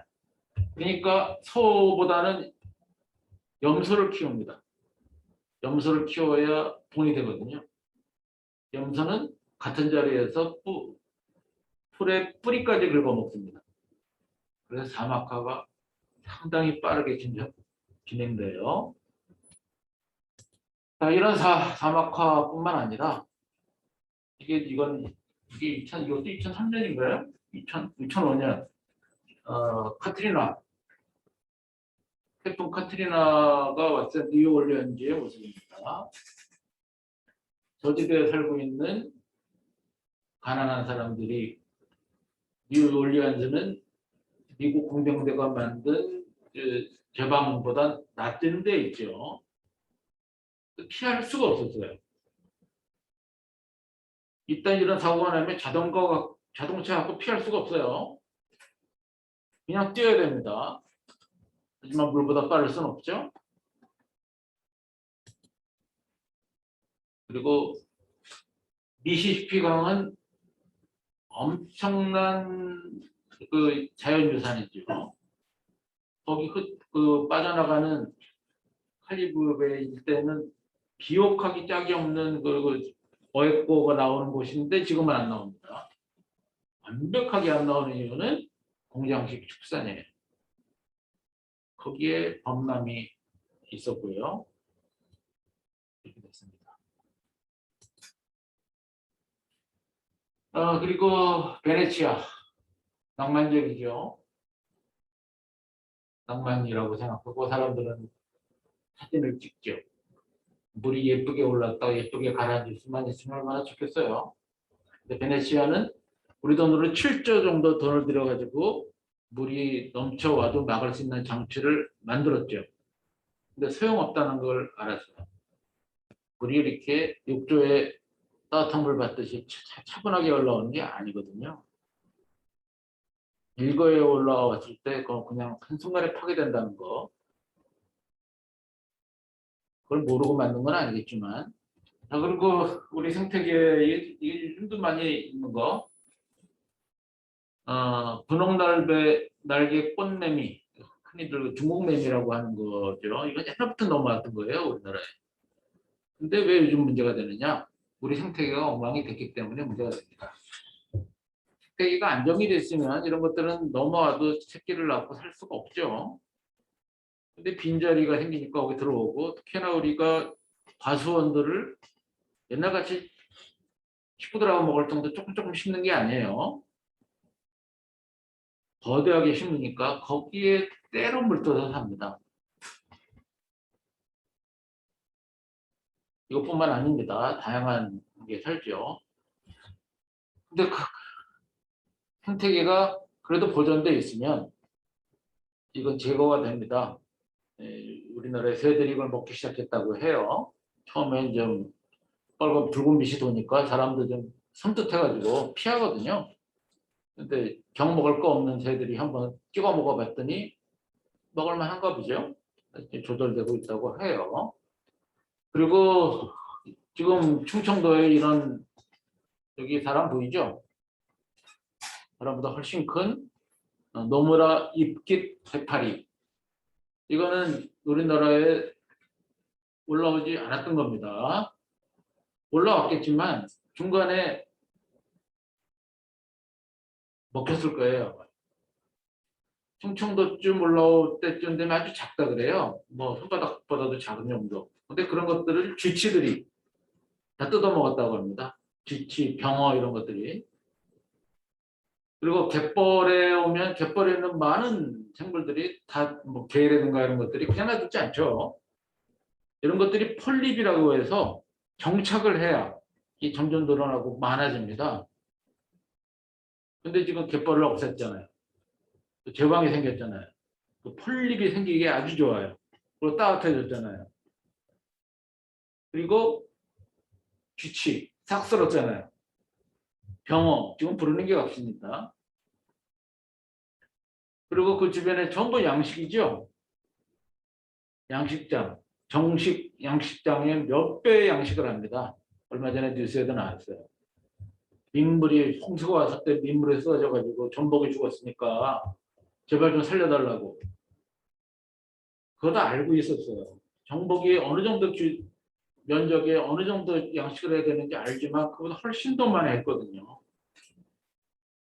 그런 상황에서 먹을거리는 많지. 바다는 따뜻해졌지. 천적은 없지. 폴립할 때는 많지. 막 올라와요. 이거는 이 노무라 이끼 대파리는 맹독성입니다. 이거는 몸에 휴감 줄 때는 해치고는 맞은 것 같은 상처를 입어요. 그래서 반드시 이제 바다에 갈 때는 긴바지를 태안이나 이런 데 갈 때 거기 다리가 간질간질 거리니까 나도 모르는 사이에 그게 치우잖아요. 긁잖아요. 그러면 해파리가 휴감겨 놓고 거기서 촉수가 앞핀 같은 눈에 보이지 않는 앞핀 같은 촉수가 갑자기 튀어나와요. 그 독성이 심한 경우는 아주 위험할 수 있습니다. 이런 것들이 나타나기 시작했다. 그리고 뭐 잘 알다시피 북극권이 제트기류가 망가지기 시작했고 헐거워지기 시작했다. 아까 얘기했지만 거기도로 갈 때마다 온난화 효과는 크니까 제트기류는 약해지고 이게 어디가 갑자기 툭 터져가지고 밑으로 내려올지 몰라요. 2016년에는 우리나라 쪽으로 터져가지고 이것이 2월 달에 오키나와까지 영향을 줬습니다. 대만도 영하로 떨어졌고요. 그리고 저는 그때 우연히 큐슈에 갈렸었는데 저어새 보려고 큐슈가 영하였어요. 저어새가 그냥 10여 마리가 돌돌돌 뭉쳐가지고 떨고 있더라고요. 큐슈 사람들은 40년 만에 눈을 봤는데 아무도 안 나와요. 무서워서. 아무것도 안, 우리는 그래봐야 5, 6cm밖에 안 왔는데. 그때 우리 엄청나게 추웠습니다. 근데 작년 겨울은 어떻습니까? 텍사스의 그 추위, 아까 얘기했잖아요. 저는 추신수가 그래서 온 거 아닌가 하는 농담도 해봅니다. 하지만 이것이 2018년에 우리나라 끔찍하게 더웠던 것도 티베트의 제트기류가 북극에만 있는 게 아닌가 봐요. 티베트 고원에도 있는데 그게 느슨해진 거예요. 왜냐? 티베트 고원에 하얀색이어야 됩니다. 눈이 쌓여가지고. 저 여름에도 눈이 다 녹았어요. 비가 오니까. 그러니까 제트기가 느슨해졌고 그 열기가 우리나라를 뒤집어 싼 거죠. 이제 이런 일이 반복될 거다. 그럼 우리 견딜 수 있느냐? 자, 아까 잠깐 봤습니다. 그린란드가 녹으면 국경선이 바뀔 겁니다. 인천 없네요. 그리고 중국? 요즘 하나의 중국 하는데 하나의 중국 되기가 어려울 것 같아요. 일본? 글쎄요. 핵발전소들이 다 해안에 있습니다. 견딜 수 있을까요? 비행장? 넘어갑니다. 자, 저 대청도에서 이게 저입니다, 저. 대청도에서 촬영한 겁니다. 이렇게 넓었던 우리의 바다. 이것이 완충했다는 거예요. 리아트식 해안이라는 거는 해안선이 복잡하다는 의미라기보다 수많은 해안을 받으면서 가장 안정된 형태를 가지고 있는 것이다. 이것이 바다를 넓게 할 수도 있고 모래로 깔기도 하고 울퉁불퉁하기도 하고 섬으로도 만들고 다양한 것이 가장 안전한 것인데 인간의 찬란한 과학기술이 걱정 마 끄떡없어 하고 다 매립하고 개발하고 그랬잖아요.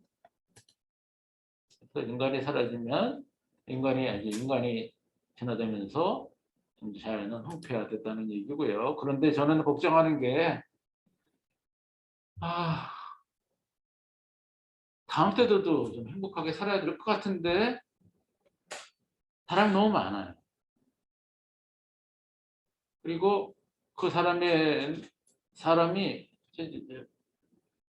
루가노 리포트라는 책 기회담면 한번 읽어보십시오. 그 당시는 인구가 60억이었을 때예요. 너무 많다.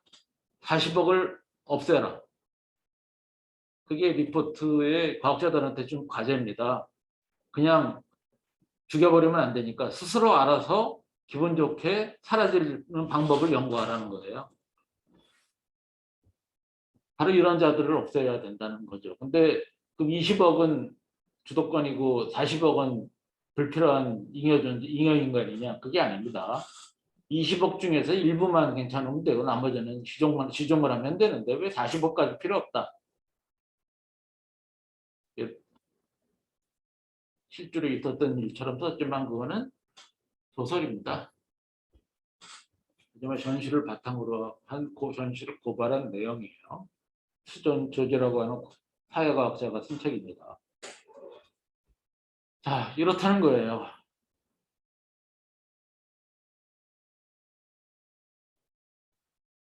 우리나라는 인구도 많지만 다 잘 살죠. 이 나라에 비교하면 그럴까요?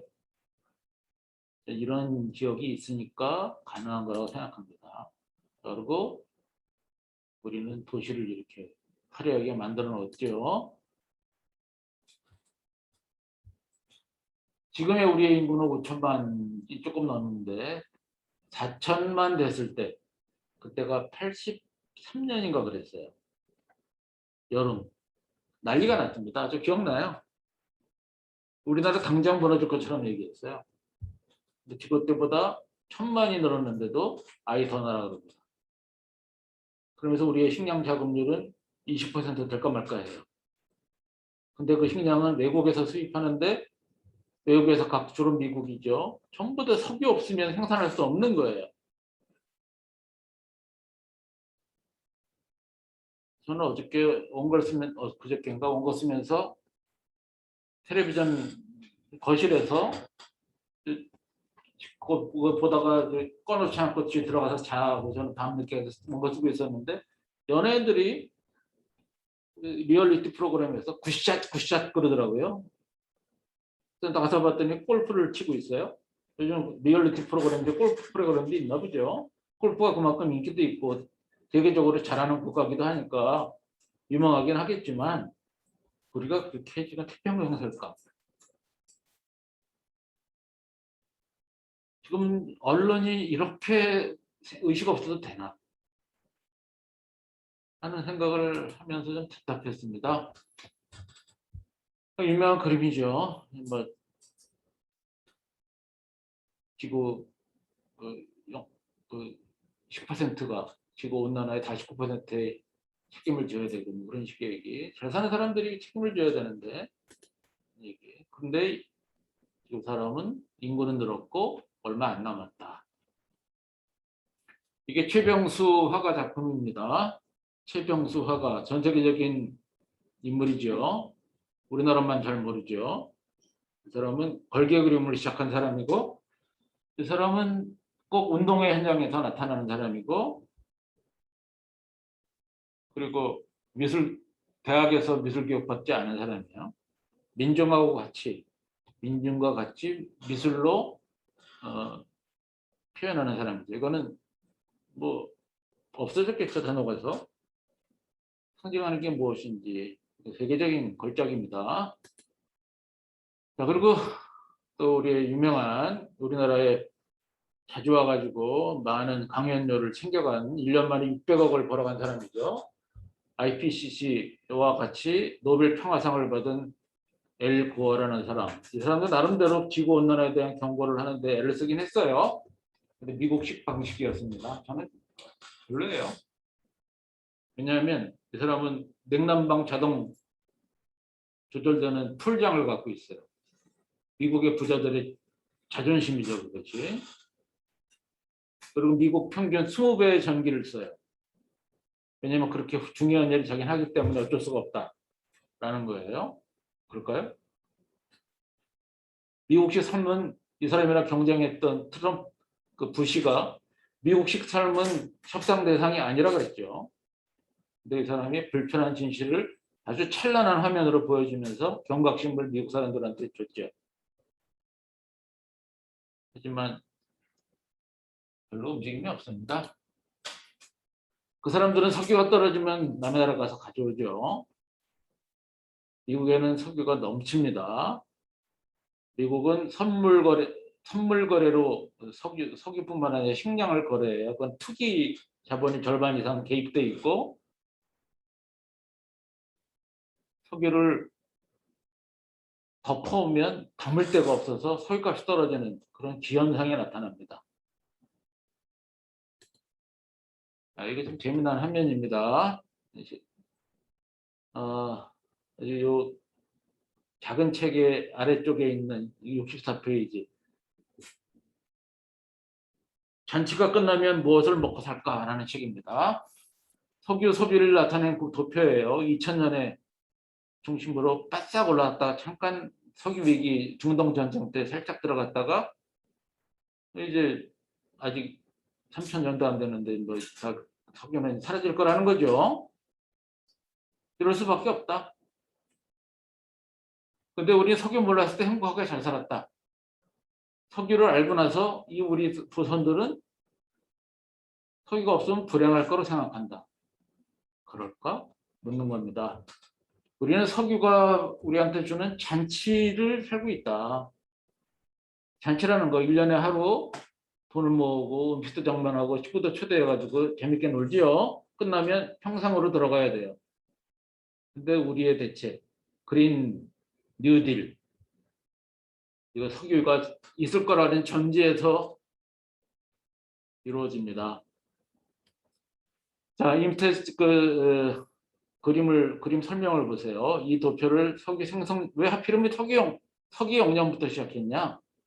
도표의 생성 시기를 연장해서 종이를 보태보자. 그러면 왼쪽으로 17km의 종이가 더 필요하다 하고 얘기하고 있습니다. 우리는 이런 거를 순식간에 쓰고 있다. 이거는 계속될 수 없다. 석유라고 하는 자원은 상당히 훌륭해요. 석유 없으면 지금 코로나도 해결할 수 없습니다. 비닐은 싸잡아서 나쁘다고 볼 수만은 없어요. 지금 석유를 태워서 없애는 거는 앞으로 10년 내로 힘들고 이미 탄소세 얘기가 나오고 있어요. 우리의 대책이 무엇일까? 우리의 대책이 무엇인지. 핵이라? 핵을 얘기하는 사람들 있죠. 이게 후쿠시마 사고 나고 4년 뒤에 항공사진입니다. 태평양이 용모양이 됐어요. 그리고 태평양에서 잡히는 물고기입니다. 잘라보면 암으로 추정되는 대포들이 보인다. 우리는 이걸 그냥 먹지 않습니다. 가공해가지고 먹죠. 그래서 어쩌면 이런 걸 먹고 있는지도 몰라요. 만약에 지금 중국은 핵발전소가 몇 개 있는지 모르는 사람들 많은데요. 우리나라가 지금 25개 정도죠. 한기가 지금 뭐 고장이 났네 마네 24기 정도 거고 곧 가동도 다시 되니까 하여튼 좀 헷갈려요. 일본은 52개 중에서 지금 8개인가가 가동하는데 더 가동시키고 싶어 하고 뭐 말고 뭐 이런 정도죠. 그럼 중국은 몇 개냐? 중국은 50개입니다. 자꾸 늘어요. 근데 그 중에 11개가 한국을 바라보고 있습니다. 그 중에 산동반도에는 물에 띄우는 부유식으로 만들겠다고 해요. 전 중국이 특별히 뭐 부정부패가 많은 나라다 하고 보고 싶진 않은데 은폐가 쉬우면 부정부패도 쉬울 거예요. 하여튼 후쿠시마급 사고가 나면 중국에서 하루 만에 한국은 이렇게 된다는 얘기입니다. 하루 만에 이렇게 어디로 도망가야 되나요? 이틀이면 어떻게 될까요? 중국의 핵발전소는 아직은 새 거예요. 하지만 새 거냐 번거냐가 사고의 큰 원인은 아닙니다. 관리를 철저하게 하느냐 아니냐가 더 중요해요. 프랑스는 30년 넘은 게 대부분이지만 사고가 잘 안 나는 이유가 핵발전소의 안전을 관리하는 부서하고 운영을 관리하는 부서가 철저하게 분리되어 있어요. 그래서 프랑스는 안전한 나라라고 판단합니다. 중국은 핵발전소를 감시하는 사람이 없어요. 감시했다가는 행방불명될 거예요. 그랬더니 대안이, 과학에서 얘기하는 대안이 핵융합이다고 얘기하죠. 우리나라도 그렇게 얘기하죠. 핵융합. 우리나라가 세계 최초로 1억 도의 온도로 1분 이상 유지했다 하고 얘기하고 있죠. 1억 도라는 거, 4천만 도가 넘어가면 모든 물질은 플라즈마로 바뀐다고 합니다. 플라즈마. 핵이니 전자니 원자니가 완벽하게 뒤섞여가지고 물질이 혼란스러워지는 거, 이 플라즈마 상태라고 하잖아요. 그것이 4천만 도인데 1억 도가 돼야 된다. 저는 기자간 잘 모르겠어요. 그래야 이제 핵융합이 가능하다고 얘기하는데, 핵융합은 그, 인중수소하고 삼중수소가 결합돼서 헬륨이 생기면 중성자가 나오고 그 에너지가 계속 반복된다는 거 아니에요? 중수소가 있어야 되잖아요. 근데 그게 같은 극이란 말이에요. 이것을 달라붙게 한다? 자석도 양극과 양극끼리 달라붙기 잘 안 되잖아요. 근데 그러기 위해서 1억 도가 필요하다는 거예요. 플라즈마가 필요하고. 근데 1억 도를 담을 그릇이 어디 있습니까? 1억 도를 어디다 담을 거예요? 후쿠시마 핵발전소는 녹을 때 6,000도라고 그랬어요. 6,000도. 그래서 그 압력 용기가 뻥 뚫렸어요. 지금 어떻게 되어 있는지 모르잖아요. 10년이 넘었는데도. 이거는 1억 도입니다. 6천만 도도 아니고 1억 도. 그래서 이걸 담아놓을 그릇이 없으니까 막에다 담는데, 이게 막입니다. 막. 50도죠. 막, 하여튼 뭐 이해할 수 없는 그림인데, 하여튼 이 막이래요. 북한막이라는 막이랍니다. 근데 전문가한테 얘기 들어보니까 1억 도? 그거는 꿈의 희망사항이랍니다. 10억 도가 필요할 거라고 그 사람은 추측합니다. 이게 우리나라가 선도한다는데 벌써 60년대, 전 세계가 60년째 이 짓 하고 있어요. 앞으로 몇십 년이 더 필요할까요? 앞으로 10년 뒤 획기적으로 우리의 삶을 바꾸지 않으면 기후변화가 끔찍해진다는데 이게 가능하겠어요? 여기에 들어가는 어마어마한 돈은 미안하지만 과학적 호주머니로 갑니다. 자본과 과학자로. 우리는 알지도 못하고 돈만 뜯겨요. 그랬더니 수소라 그래요. 성림동에 있는 수소연료 전지 그림입니다. 이거 바깥에 이렇게 나무를 심어놔가지고 몰랐어요. 이렇게 모르게 한 게 전국에 40군데도 넘는다고 하더군요. 수소는 덮어놓고 좋은 건 줄 알았어요. 그리고 또 우리 순전하다고 좀 믿고 싶습니다. 아직은. 이 대기업의 전 세계에 어떠한 자동차 기업이 수소 자동차에 올인하고 있습니까? 폭스바겐, 벤츠가 돈이 없어서 실력이 모자라서 안 하나요? 전 세계가 수소로 다 바뀔 것 같아요? 우리나라 자동차가 2,400만 대입니다. 이게 수소로 다 바뀔 것 같아요? 바뀌면 됩니까? 기후변화를 수소로 해결할 수 있다는 생각. 여기에는 에너지가 나오고 어쩌고 하지만 여기엔 물밖에 안 나온다. 수소를 어떻게 만드느냐를 왜 쏙 빼냐. 수소는 당연히 있는 걸로 얘기하고 수소는 있는 거니까. 어디 있어요? 우주에 있고 바닷속에 있는 거 어떻게 갖고 올 거예요? 수소를 옮기는 과정에 대한 얘기는 왜 안 하냐. 그리고 또 웃기는 거, 자율주행 자동차가 마치 친환경인 것 같이 얘기해요. 뭘로 자율주행하느냐를 따지지 않더라도 보기엔 참 세련되고 근사하지만 이걸 유지하기 위해서 어마어마한 전자장비가 필요합니다. 지금도 전자장비 풍년 속에 있고 이거 해킹도 되고 그러는데 2,400만 대가 이러고 다닌다고 생각해 보세요. 그리고 또 바이오 디젤.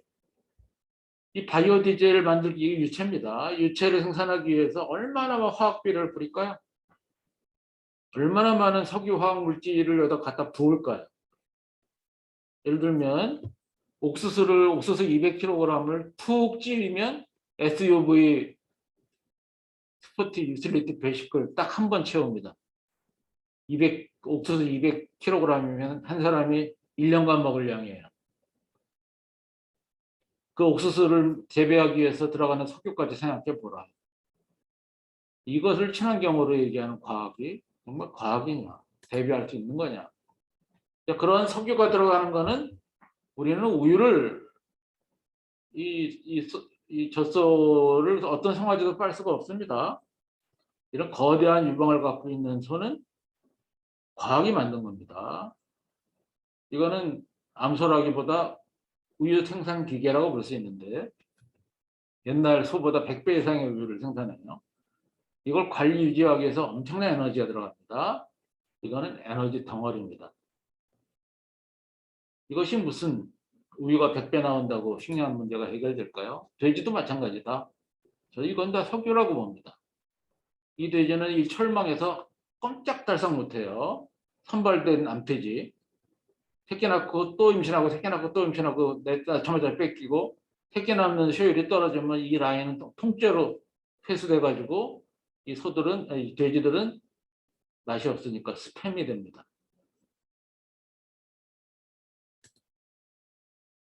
그랬더니 또 과학기술로 그거보다는 인공육을 그냥 다양하겠다고 얘기해요. 인공육. 이건 줄기세포 기술이죠. 줄기세포로다가 동물 조직을 증식해가지고 쇠고기 패티를 만들겠다.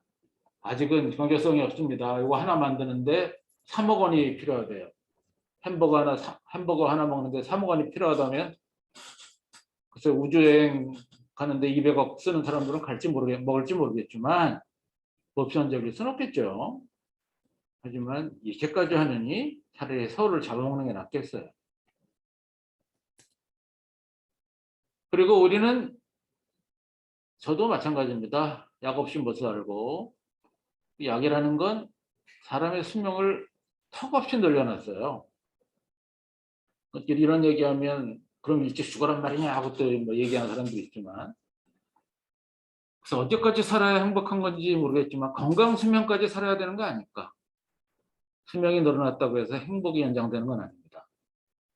많은 사람들이 우리나라 특히 외국도 그렇지만 요양원에서 자식과 떨어져 가지고 살고 있어요.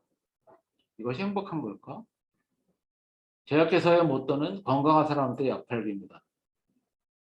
그런 것들이 TV에 광고가 되죠. 그리고 우린 또 자연도 과학기술로 해결할 수 있다. 모기 물리지 않게 유전자를 조작한 모기가 나왔죠. 이 모기랑 교접한 모기는 생식 능력이 없어요. 사라질 거라고 믿었죠. 그러니까 이집트 나일 모기라는 겁니다. 근데 이것들을 풀어놨더니 희한하게 이 모기들이 줄어들었어요. 끝난 줄 알았더니 그 빈자리에 다른 모기가 들어왔습니다. 생태계는 그래요. 물리는 거 똑같아요. 가려운 것도 똑같고. 근데 이 모기가 사라지니까 지카 바이러스가 늘어났어요. 지카 바이러스가 늘어나니까 여러분 들어보셨나요? 문외아들이 태어나기 시작했습니다. 대뇌가 형성이 되지 않아요. 희한하게 이런 모기를 뿌린 데서만 나타납니다. 인과관계는 찾을 수가 없어요. 인과관계 찾는데 많은 시간과 돈이 필요하고 아무도 지원하지 않아요. 위안부야 넘어갔습니다. 이런 일이 지금 반복되고 있어요. 그리고 또 인간의 병을 치료하려고 하는 것 중에 여기 뭐 다양한 얘기들이 나오는데 생략하고 이종 장기를 쓰자. 돼지의 장기를 쓰자. 그래서 돼지의 유전자를 파악해서 사람에게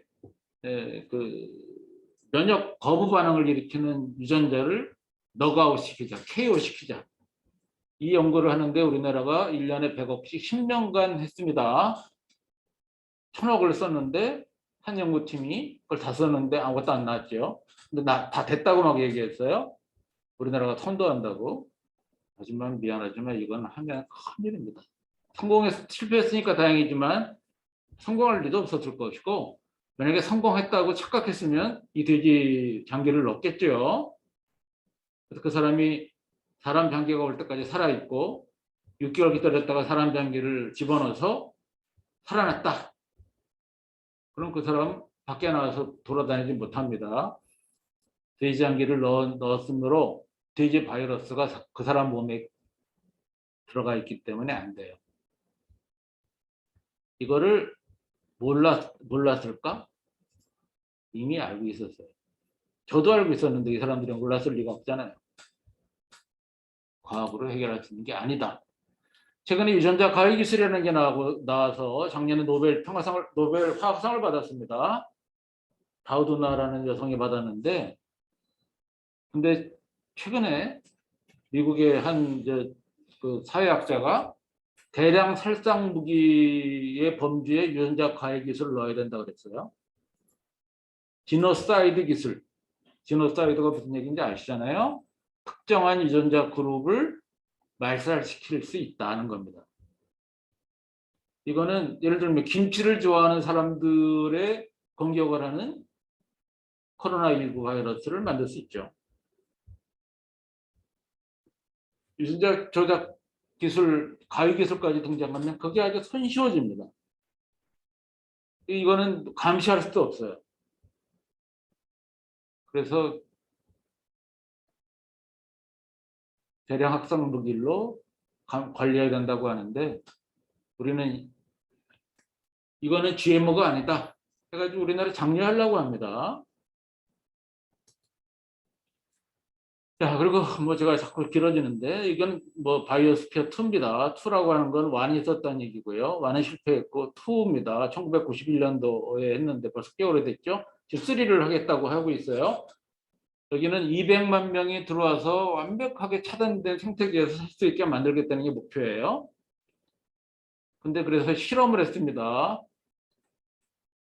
7명이 들어갔는데 1년 동안 살기로 했어요. 완벽하게 이 안에는 바람도 물도 미생물도 개구리도 다 있어요. 근데 6개월 만에 나왔어요. 희한하게 7명이 들어가가지고 서로 싸워요. 죽일 듯이 싸웁니다.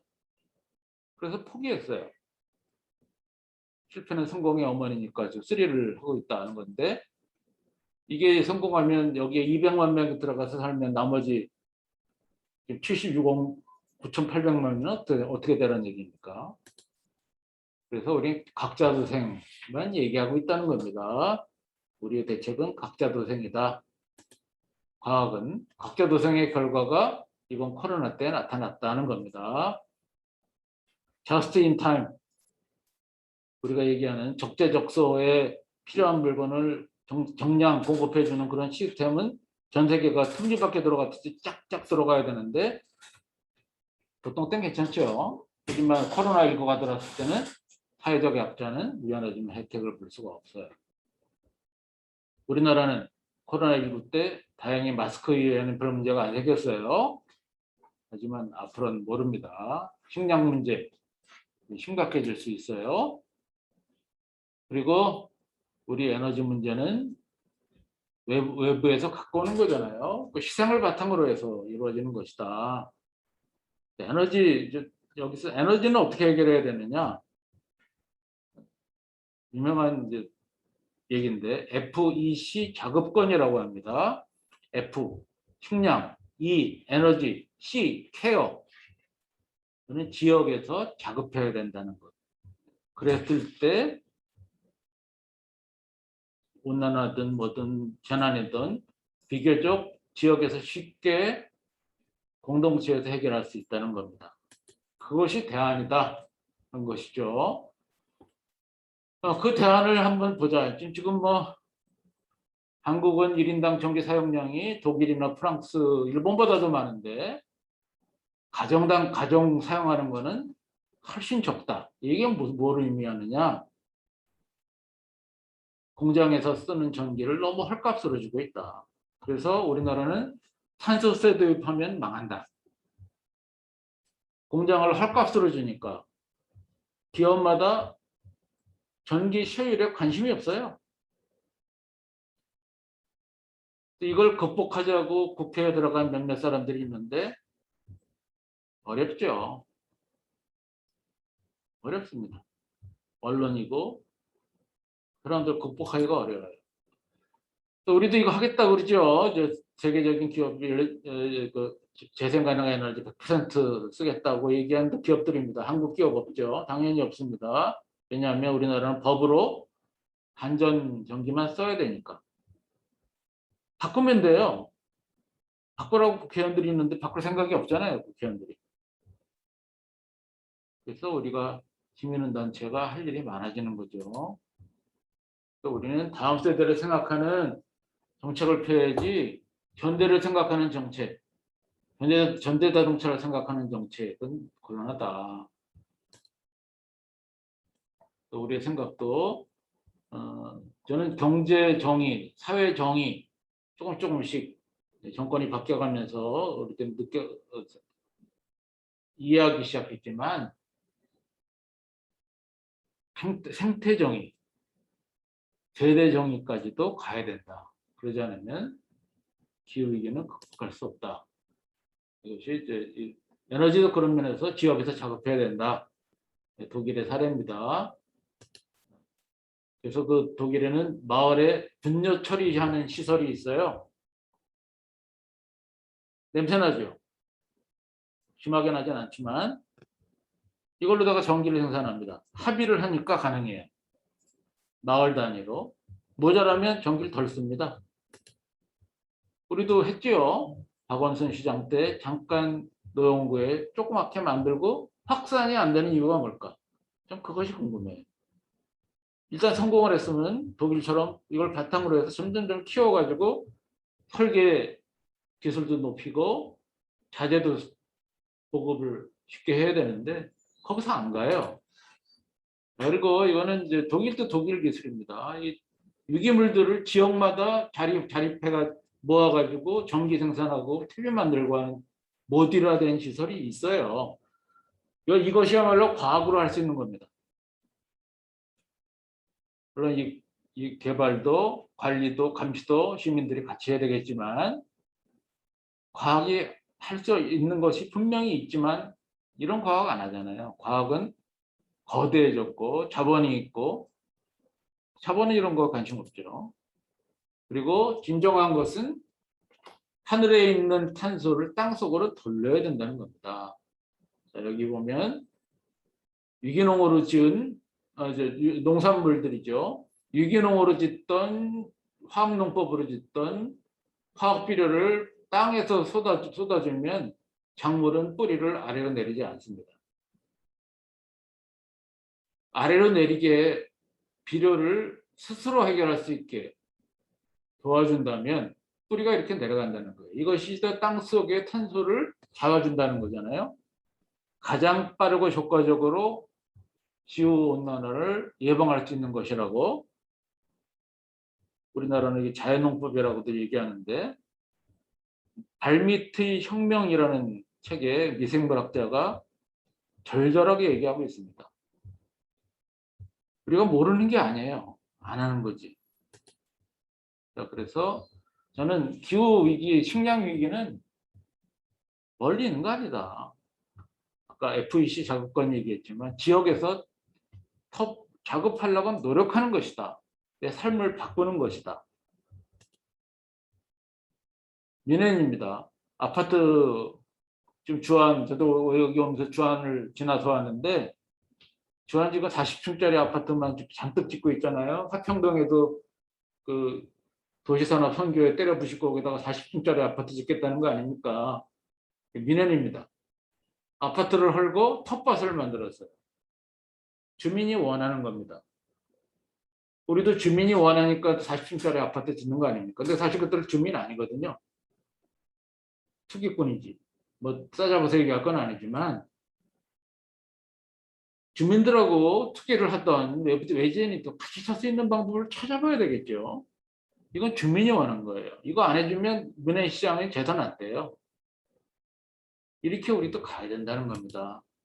그리고 행동입니다. 이제 WTO 농업 또 WTO 테두리 안에 넣자는 것을 반대했던 이경혜라는 사람입니다. 이번에 멕시코 칸쿤에서 결국 자결했죠. 세계적인 영웅이 됐어요. 농업 운동의 세계적 영웅인데 우리나라만 모릅니다. 이경혜 열사. 그리고 우리가 잘 아는 그레타 툰베리 같은 청년들. 이 아이들한테 우리는 아무것도 남겨주는 게 없잖아요. 이들의 목소리를 들어야 되는데 이들의 목소리를 낼 수 있어야 돼요. 목소리를 낼 수 있게 우리가 배려해 줄 필요가 있습니다. 공부나 하지 않고 뭐해? 하고 다 줄 게 아니라 이들의 목소리를 귀담아 들을 필요가 있다. 행동할 수 있게 해주고 근데 이게 이건 상징적인 그림입니다. 에코토피아라는 소설의 모티브예요. 에코토피아는 어니스트 칼렌바크라고 하는 환경운동가가 1970년대에 쓴 책입니다.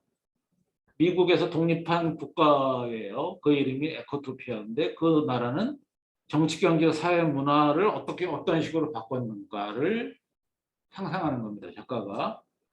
지금처럼 살면 안 된다. 70년대 얘기한 거예요. 거기는 자동차가 없습니다. 이런 전기차가 있고 전기차도 테슬라 같은 전기차가 아니에요. 그냥 철공소에서 뚜당거려가지고 만든 그것도 타고 다니는 사람들만 타고 다니고 다 필요하다면 전기차 이런 대중교통으로 이용하고 대업은 교육도 의료도 정치도 그런 식으로 바꿔가더라.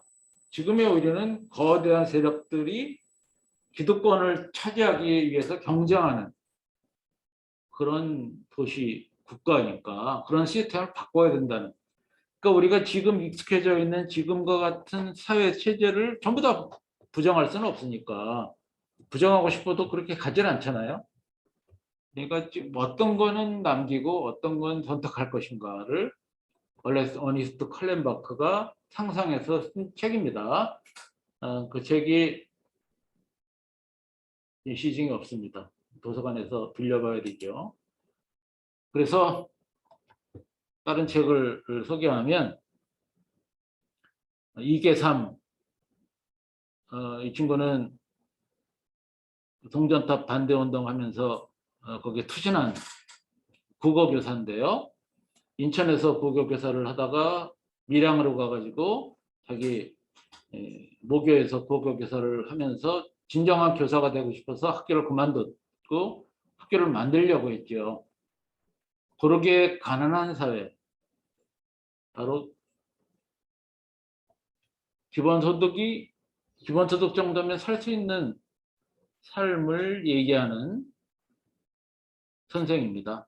가난하다는 거, 고르게 가난하고 갚으자고 하는 거는 상당히 상대적인 거예요. 상대적이지 않다면 고르다는 거는 행복한 겁니다. 핸드폰 없는 사람들은 지금 찢어지게 가난하잖아요. 근데 행복한이 없는 것이 가난하다는 건 아니잖아요. 그런 식으로 우리의 생각을 바꾸자 하는 것이 이 젊은 지금 그래도 50대 초반이 됐겠군요. 이 교사가 학생들하고 같이 교육 운동을 하면서 그 교사들하고 쓴 교재입니다. 고리게 가난한 사회. 역세평론에서 늘 얘기했던 삶이기도 합니다. 물론 그대로 되진 않겠지만 자꾸 이런 얘기를 하다 보면 사람들의 생각이 조금씩 바뀌지 않을까. 우린 지금 충분히 잘 살거든요. 남하고 나를 비교하다 보니까 자꾸 내가 열악해지고 부족하고 약오르고 괘씸하고 뭐 이러지요. 하지만 나는 과거에 우리 조상이 살았던 삶하고 비교하면 충분히 행복하고 너무나 많은 풍요로 속에 젖어 있어요. 이거를 다음 세대와 나눌 수 있는 게 뭘까에 대한 고민을 할 때가 아닌가. 그것이 기후위기를 극복할 수 있는 것이지 저는 지금과 같이 얘기하는 수소경제, 또 그린 뉴딜, 석유를 전제로 한 그런 계획은 아니라고 생각합니다. 이걸로 제 얘기를 벌써 시간이 꽤 됐죠. 10분 정도 겨우 남았네요. 계획을 마치고요. 혹시 또 얘기를 더 보충하거나 또 잘못 얘기한 것도 있을 것 같아요. 이것도 지적해 주시고요. 질문 있으시면 해주시고. 잘 들었습니다. 들리세요, 박 박사님? 들려. 그 마지막에 고르게 가난한 사회 그것이 아주 울림이 큽니다. 개인적으로.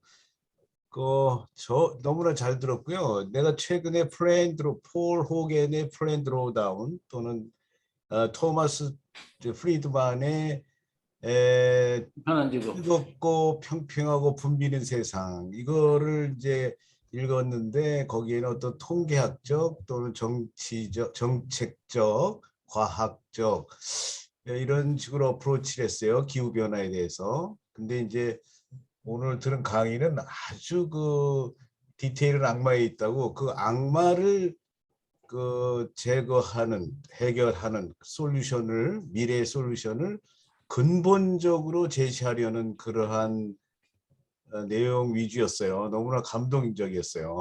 그래서 결국은 이제 에너지 문제인데 거기를 다른 각도에서 어떤 사람의 윤리와 도덕 측면에서 접근하는 것이 매우 너무너무 좋았습니다. 이제 여러 그 과학자들이 앞으로 에너지는 뭐 지속 가능하고 청정하고 싸고 풍부하고 이러한 에너지를 공급해야 된다라는 게 이제 그 프리드만도 강조를 했는데 지금 박 박사님 내용 주제 중에서 결국 인간의 생각 거기에 이제 하나 추가를 했죠. 윤리의식이 같이 가지 않으면 결국 기후변화는 달성할 수 없다. 이렇게 강하게 느꼈습니다. 결국 이러한 내용을 주제로 어린애 때부터 이렇게 큰 장성할 때까지 교육, 이제 이거 강의 듣기 전에 제가 그런 질문을 던졌는데요. 또 교육의 수단, 홍보의 수단, 이런 거를 이제 지속적으로 해야 될 것 같아요. 이제 지금 우리 초등학교부터라도 유치원에서부터라도 그런 걸 좀 이렇게 반영을 해서 결국 인간이 자초한 기후 변화다라고 볼 수밖에 없잖아요. 그래서 그런 측면에서 앞으로 교육적으로 이런 지금 내용을 보다 사회 각기각층의 침투를 좀 해주셨으면 그런 걸 강하게 느꼈습니다. 잘 들었습니다. 고마운 얘기고요. 네. 이거를 저는 교육을 하지 않고 강의도 하고 대학에서도 강의하고 그러지만 강의를 하지 않고 선동을 한다 그러죠. 예. 지금 이제 시간이 10년밖에 안 남았다는데 지금 초등학교 아이들이 대학교 졸업하겠어요? 때 되면. 그래서 참 지금 교육이 뭐 필요했냐? 지금처럼 대학 위주로 가는 교육이라면 박사를 받아야 이제 행색을 할 수 있는 교육이라면 오히려 없는 게 낫지 않을까? 미국에서 돈 많이 번 사람들을 보면 다 대학을 중퇴했거나 관두 안 한 사람들이라고요. 그 얘기는 뭐냐? 사실 어떤 기존의 틀에 그냥 갇혀버리고 생각이 짧아진다는 거니까 차라리 그냥 정말 자기가 하고 싶은 게 뭐냐? 그걸 찾아서 스스로 그냥 구출할 수 있게. 저는 기본적으로 사람의 양심을 믿어요. 상대를 배려하고. 저도 주변에 살면서 그런 사람들이 훨씬 더 많으니까 우리 사회가 밝게 간다는 건 아는데 그런 사람들이 기존 틀에 얽히다 보면 그렇게 못 살아요. 과학자들도 마찬가지고. 그래서 과학 자체가 부정한다기보다도 그런 기득권의 틀에서 벗어나게 하는 방법은 뭘까? 지금의 교육 구조가 아니라 그걸 과감히 탈출해야 되는 거 아닐까? 그러려면 어떻게 되는지는 모르겠어요. 그건 이제 네. 제 혼자 고민하고 끙끙거릴 게 아니고 다 같이 만나서 얘기하고 그런 시도들도 하니까요. 대안교육도 있고 아예 그냥 선입걸 7, 19 이야기들 내보면 아버지는 박사고 어머니는 약사인데 그냥 일체 교육을 안 시키고 그 어머니는 간단한 질병인데 그냥 흡혈없이 세상을 뜨잖아요. 조선일보에서는 사설로다가 무책임한 부모라고 비난을 했지만 근데 무책임하지 않았다고 생각해. 아이들이 스스로 헤쳐나갈 수 있는 힘이 있다고 생각하기 때문에 자기는 순리대로 세상을 떠났다고 생각하거든요. 그 약사가. 뭐 그건 이제 하나의 예고. 우리가 너무 기득권이 만들어진 뭐 언론이든 박사든 교수든 뭐 교사든 이들 거기에 그냥 가는 것 같아요. 저는 그래서 공정 경쟁 이런 말 싫어해요. 예, 공정하면 공감합니다. 좋죠. 경쟁은 무슨 뭐 어가지고 그냥 자기 하고 싶은 거 하고 배려해 주면 되지. 그렇게 갈 수 있는 게 뭘까? 같이 고민해야 되겠죠. 뭐. 예, 저련 다음 기회에 한 번 더 들어봤으면 좋겠습니다.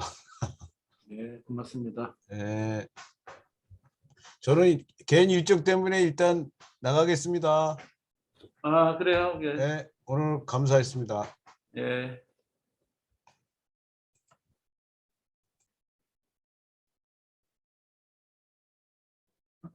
말이야, 소리가 안 들려요, 여기, 선생님.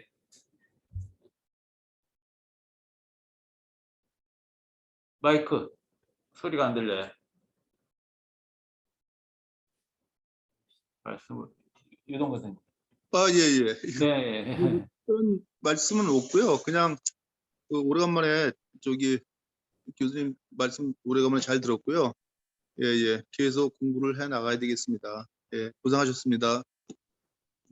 저는 거기서 자연을 보는 거 상당히 중요한 것 같아요. 이제 어떤 그분 책에 이런 게 있어요. LA 폭동 때 총소리를 어떤 청년이 나는 들어도 무슨 총인지 알죠를 자랑했어요. 그랬더니 이제 그 인터뷰를 들은 아버지가 기절촉통을 한 거죠. 우리 아이들이 총소리만 듣고 무슨 소총인지 아는 게 중요하냐. 대소리를 듣고 무슨 새인지 알아야 되겠다. 또 이런 식의 교육 때려치자. 학교 땡땡이 치자. 자연으로 나가자. 근데 우린 자연에 나갈 틈도 별로 없는데 나갈 데도 없잖아요. 이제 그런 걸 갖고 계시니까 요즘 어린이들한테 저어새 그리라 그러면은 뭐 그릴 수는 있겠지만 저도 가서 한번 유심히 봤거든요. 다리 예. 4개짜리가 있더라고요.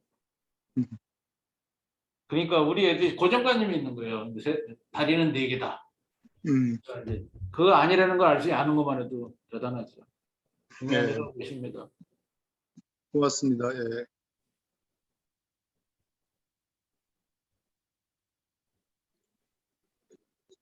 강의 잘 들었습니다. 아, 예. 강의 들으면서 손주 걱정을 많이 했어요. 어떻게 하나, 앞으로 어떻게 되나, 우리 아이들은 어떻게 하나 걱정이 많이 됐고, 또 수소에 대해서 더 공부해야 되겠다고 생각을 했어요. 지난번에 제 무슨 행사에 갔는데 그 수소에 관한 그런 행사였는데 뭐 수소가 답인 것처럼 그랬거든요. 근데 오늘 강의 듣고 아니구나, 공부해야 되겠구나, 내가 너무 모르는구나, 이런 거 많이 알게 됐어요. 감사합니다. 그러니까 우리가 아이들한테 줄 수 있는 거죠. 저는 선물이라는 거, 이제 뭐 인디언들, 북미 원주민들이 백인들한테 가르쳐 줬던 게 그거잖아요. 포틀레치, 선물 주는 거. 그러니까 작은 거인이라고 우리 중학교 때 봤던 유명한 영화, 그 선물 주는 얘기거든요. 선물을 받으면 공격을 할 수가 없어요. 우리가 아이들한테 줄 선물이 과연 뭘까? 너무나 많이 뺏어 갖고 와가지고. 근데 선물을 줄 때 훨씬 더 기쁘다는 걸 사람들이 왜 모를까? 선물을 받았을 때 기쁘지만 누가 나한테 뭘 줬는지 까먹어요. 근데 내가 준 선물은 다 기억하거든요. 어렸을 때부터 누구한테 무슨 선물 줬는지 다 기억해요. 선물 줄 때 그만큼 기쁘거든요. 자식이 좋은 대학 가서 근데 그 아이가 행복할 것 같지 않아요. 그거보다는 정말 편하게 웃음 사자 하고 싶은 거 할 수 있게. 그게 기다려주고, 뭐 저도 잘 안 되는데 그러려고 노력하는 거죠. 부모가 노력하고 있는 거를 아이가 아는 것 같아서 좀 다행이더라고요. 저는 이렇게 선물 주는 거. 우리가 좀 우리 나이 먹은 사람들이 그거 좀 노력했으면 좋겠어요. 그러면 우리 손주가 너무 많이 뺏어가지고 참 행복하게 할 수 있기도 참 어려운데, 그래도 선물 주는 할머니가 있다는 거. 그 선물은 그냥 그 신발이나 뭐 장난감이 아니고 같이 이해해주고 노래도 들어주고 하는 선물이 있다는 거 아는 것만 해도 다른 아이들하고 많이 다를 거라고 생각해요. 그리고 선물 줄 수 있는 생각을 하겠죠. 그리고 수소는 너 공부하면 좋겠어. 쉽게 생각하면 연력학 법칙은 이제 법칙을 만들었기 때문에 있는 게 아니라 자연 현상을 법칙화한 건데, 우리가 덥다고 선풍기를 손으로 돌려갖고 시원하게 만들어서 없듯이 수소를 만들 때 들어가는 에너지가 수소에서 얻는 에너지보다 훨씬 더 많은데 왜 그걸 속이냐. 그 터무니없는 얘기들을 하고 있거든요. 그 뒤에 좀 자본이 있다고 생각했죠.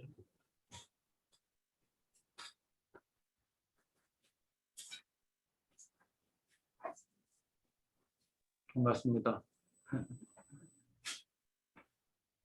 네, 말씀 잘 들었습니다. 예. 알게 된 부분도 많이 있고요. 그리고 고르게 가난한 사회가 좀 울림이 있습니다.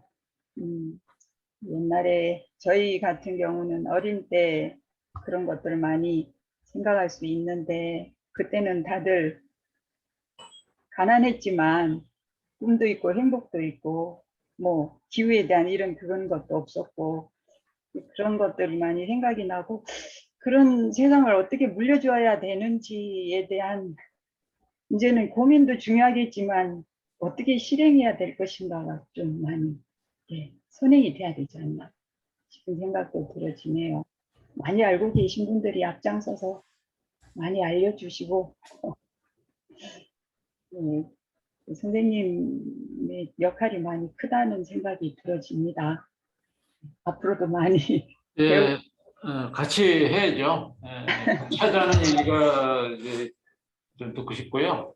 그리고 뭐 자기가 처해져 있는 처지에 살수 해야 되는 거잖아요. 발이 현재에 있으니까 현재 할 수 있는 거. 물론 이상은 멀리 봐야 되겠지만 현재에서 이상은 멀리 있지만 현재 할 수 있는 게 한계가 있다는 걸 서로 알거든요. 노력하는 걸 서로 알면서 그래도 힘들 때 가끔 되돌아보면 바뀌어 있더라고요. 노력한 만큼.